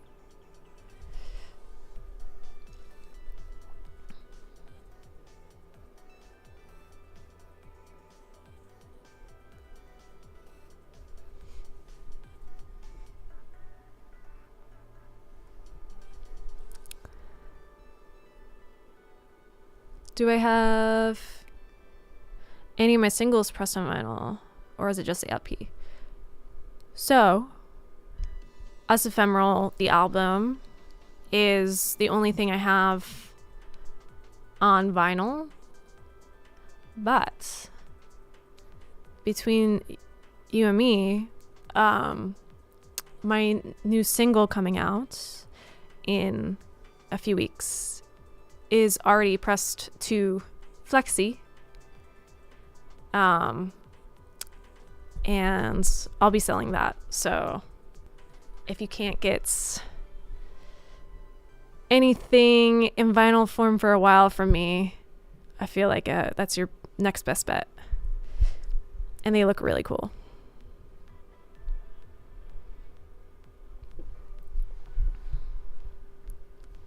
And if you come out to the show in March, I'll have them there. But I don't know if you guys are like super familiar with everything that's going on in the vinyl world in terms of like just pressing delays and all of that. But it's a pretty intense like situation, because as an artist, it's like you have to kind of remind yourself that even when you have a deadline for finishing a record, then to get from that point to having the physical record in your hands could be like 9 months. I think the time has now that we're post pandemic or whatever, it's the delays are not as extreme, but during the pandemic the delays were insane. So I kind of, to be honest, like I rushed through some of the last record because I knew I just really wanted to have a record out, so I could just move on to new music and keep producing, keep working on stuff. So I just really wanted to be done with it, and I just really wanted to have a record in my hands and have something physical to be able to put out when the music dropped. So that was about a 9-month delay. So I was done with the record in June of 2021, and then the vinyl came out in March of 2022. So that was really crazy.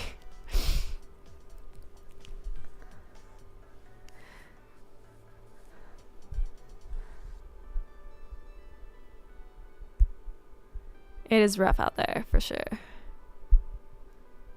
Yeah, I mean, at least it's like an even playing field, because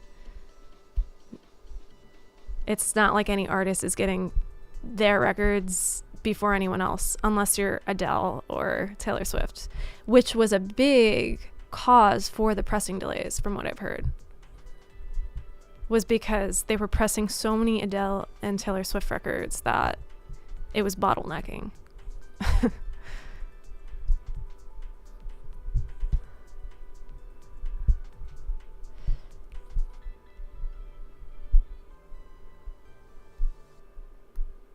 Love spirals downwards. That sounds cool. I'll check it out. I've seen Primus before. I have no opinion of Primus, really. It was interesting.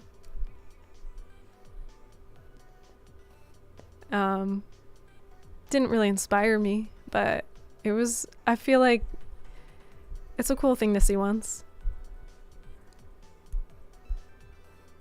Chris says pressing times are about 16 weeks now, so that's an improvement.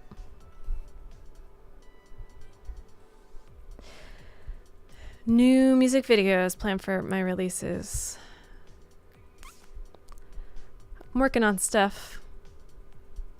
Music videos are like one of the hardest, most time-consuming elements of a release. They are, and it's like, it's such a commitment to decide to do a music video a lot of times putting a lot of money down for it, putting your faith in an artist, a director or whatever. I just know like so many musicians out there that like have to scrap music videos and start all over, and it's just, so it's stressful to like take that risk a lot of the times with music videos. And so sometimes it's easier to just not do that altogether, or to just put out a visualizer, or like an animation of some sort. When you're starring in a video, it's funny because like as a musician, you just have to wear like a million hats now. And you have to wear a lot always as a musician, but like now it's just to an extreme level.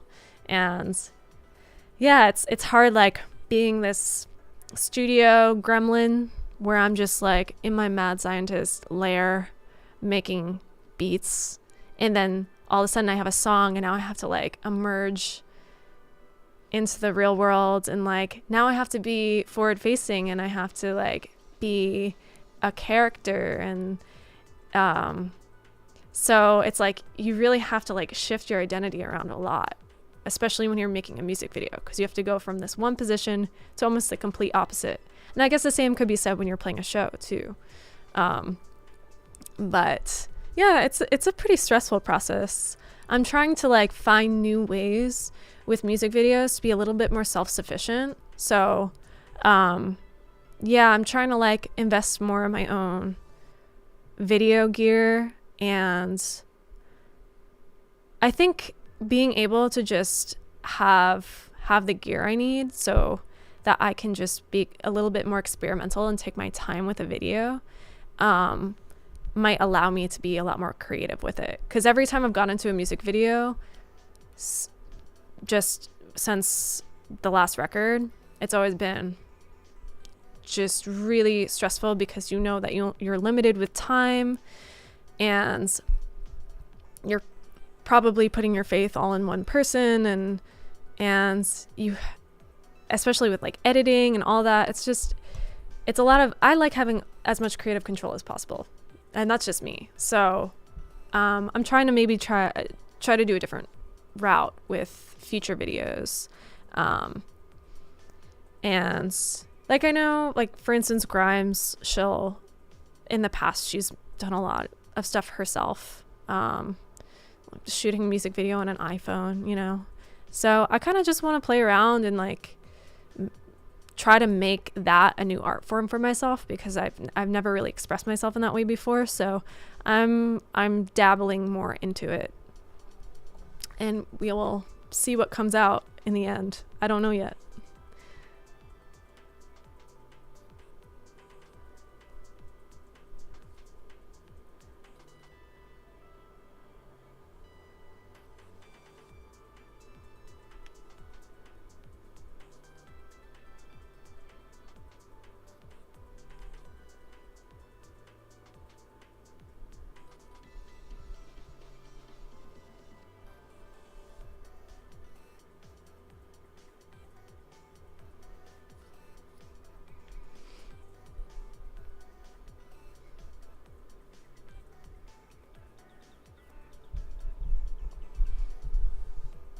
Thanks for hanging, Tunguska.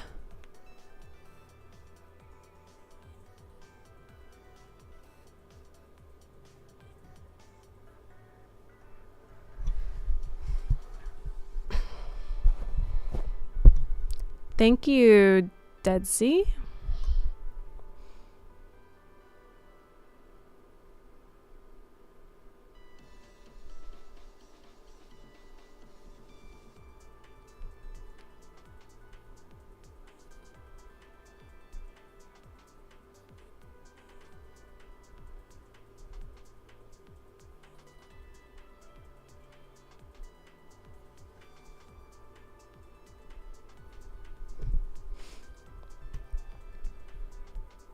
Oh, it's 10 p.m. Okay, well, I'm probably going to wrap it up soon, but if you have any last questions, I'll give this like 10 more minutes. 5 more minutes. We'll see. Someone did ask me a question that they wanted me to answer. On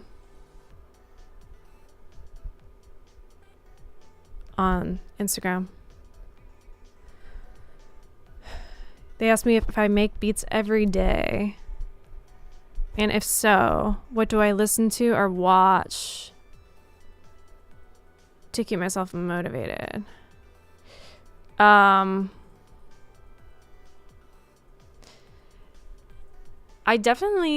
don't make beats every day.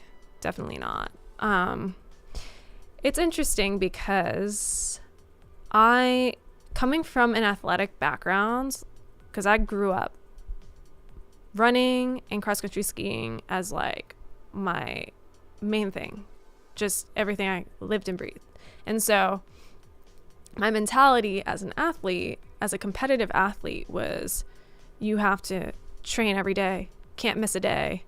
Like, it's like, even if you don't want to get up, you get up and you do it. It's like forcing your body always to just practice. And it's weird, like in the past I thought, okay, I need to take that mentality and sort of like incorporate that into being a creative person, but it doesn't translate in the same way. I think as a creative person, you need a lot more time to take breaks, to have experiences, to find things that inspire you, to just do new hobbies. It doesn't work in the same way that, like, it is kind of a muscle, but it's not at the same time. So like there are moments where I'm like, yeah, I don't really feel like getting down into my studio right now. And I do have to like drag my feet a little bit. So I do think it's important to create some level of a habit with it, but like you can't force inspiration either. And I think now I'm learning that when it feels like every day I'm not making progress and I'm beating my head against a wall with a song or something, that's the moment where I just need to like go out. I need to see friends. I need to like do something fun, like to just get my head in the right place to then approach music again. And so like I definitely had that moment during the Christmas break period because I was like adamant about getting so much work done because it was like the perfect time. I was off of work for a little bit, and so I was just like kind of putting that athlete hat on for a second, just like go, go, go. And I ended up just really getting frustrated, and because I was trying to get something done before it was ready to be done. And then I had a moment maybe like a week ago where a couple weeks ago, I just started going out again and like seeing friends and just being like a part of the world again. And now I feel like that all of a sudden just helped me clear my head. And now I'm like not feeling so frustrated when I'm making music. So, yeah, sometimes you just really need a break. And so I don't make beats every day for that reason. But you know, it's good to have some type of habit in place. You can't wait. I wouldn't say you should wait 3 years for just like some inspiration to emerge. That's not the best approach either. So, do I hate or love Chat GPT? I don't hate it. I don't love it. I'm just sort of fascinated with where a technology like that is going to take us. I also I think about being in college, and if I had something like that, it's like, it's almost like a computer, or not a computer, a calculator for words in a lot of ways. And I just wonder if like maybe a technology like that will allow us to maybe use technology more as an extension of even more so as an extension of ourselves. Yeah, it's just interesting. I've tried it out a few times. I think it's very regurgitative. It doesn't feel like it has soul to it. You can really tell, but it's very interesting.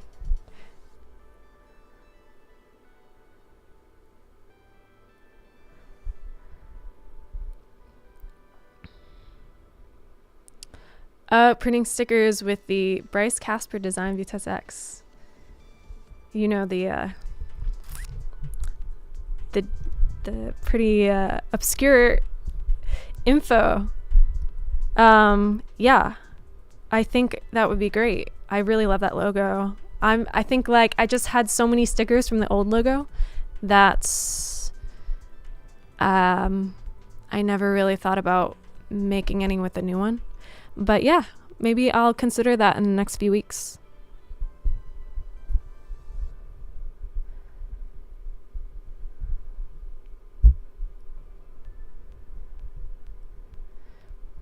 Oh, thanks Zetress for popping in. Do I listen to Lisa Gerard? I do not. But if you have any recommendations for songs, let me know.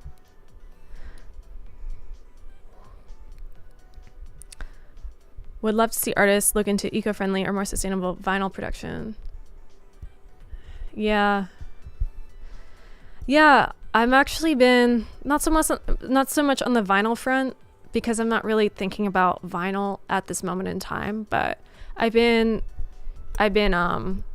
scheming on a new apparel line. You might be able to tell, like, I just don't really have a whole lot of merch out in general.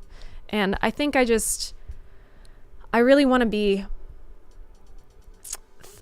thoughtful about about everything going into it. I don't want to just like print on a bunch of shirts and like, I just feel like generally, you know, with fast fashion and everything, it's incredibly wasteful.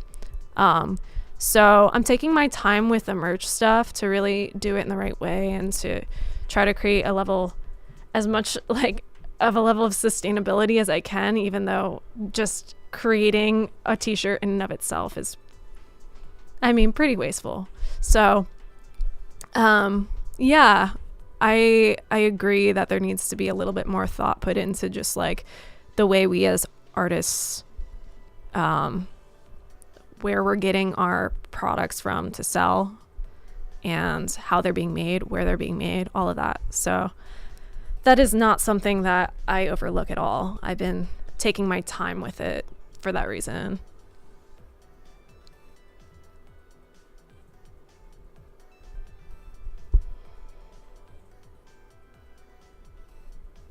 Oh, yay. Michael Walsh is coming to the party. Have a good night. You're going to paint your nails. I would go with purple. I'm a big fan of purple, as you can see. It's a good color. It's both hot and cold at the same time. It's like got this really cool duality about it that I like. Go with purple.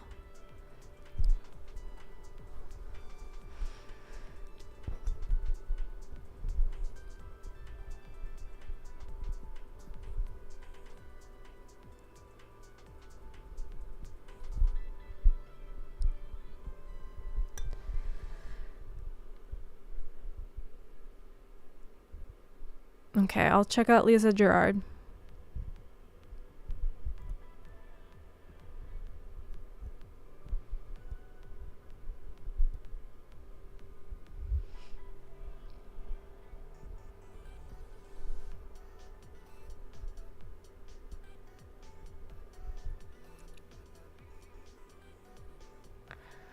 Yes, Agro Craggle. I'm just doing some logo stuff for now, but that's because I'm taking my time with really like heavily thinking about real merch designs.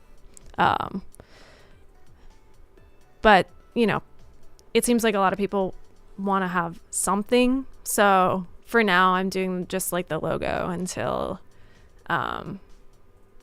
the real merch line is realized. Is there a repressed reprise remix somewhere out there? No, there's not. Didn't seem like that one was really like people normally, the people who have remixed my stuff, they normally are the ones that choose the song that they want to remix. I'm not coming to them really so much. So it didn't seem like anyone had any interest in remixing that one. Although I'd be really curious to hear a remix of that song. I feel like it has a lot of potential, a lot of remix potential. Oh, sorry if you're getting weird feedback from my mic.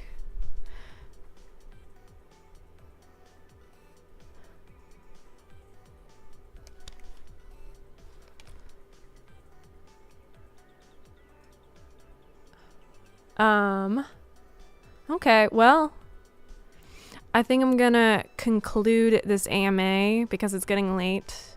But I really appreciate all of you guys sticking around.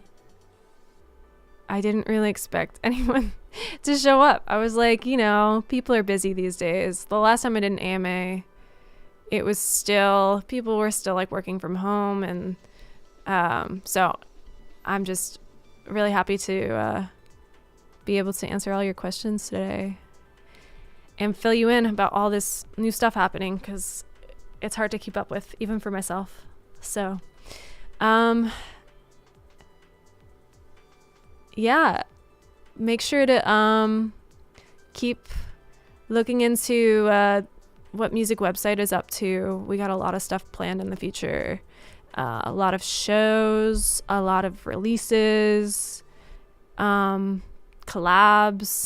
It's gonna be really cool. This year it's gonna be a lot going on, so keep looking out for that. And I'll do an AMA probably not too long in the future, maybe after the next track comes out. So I'll see you guys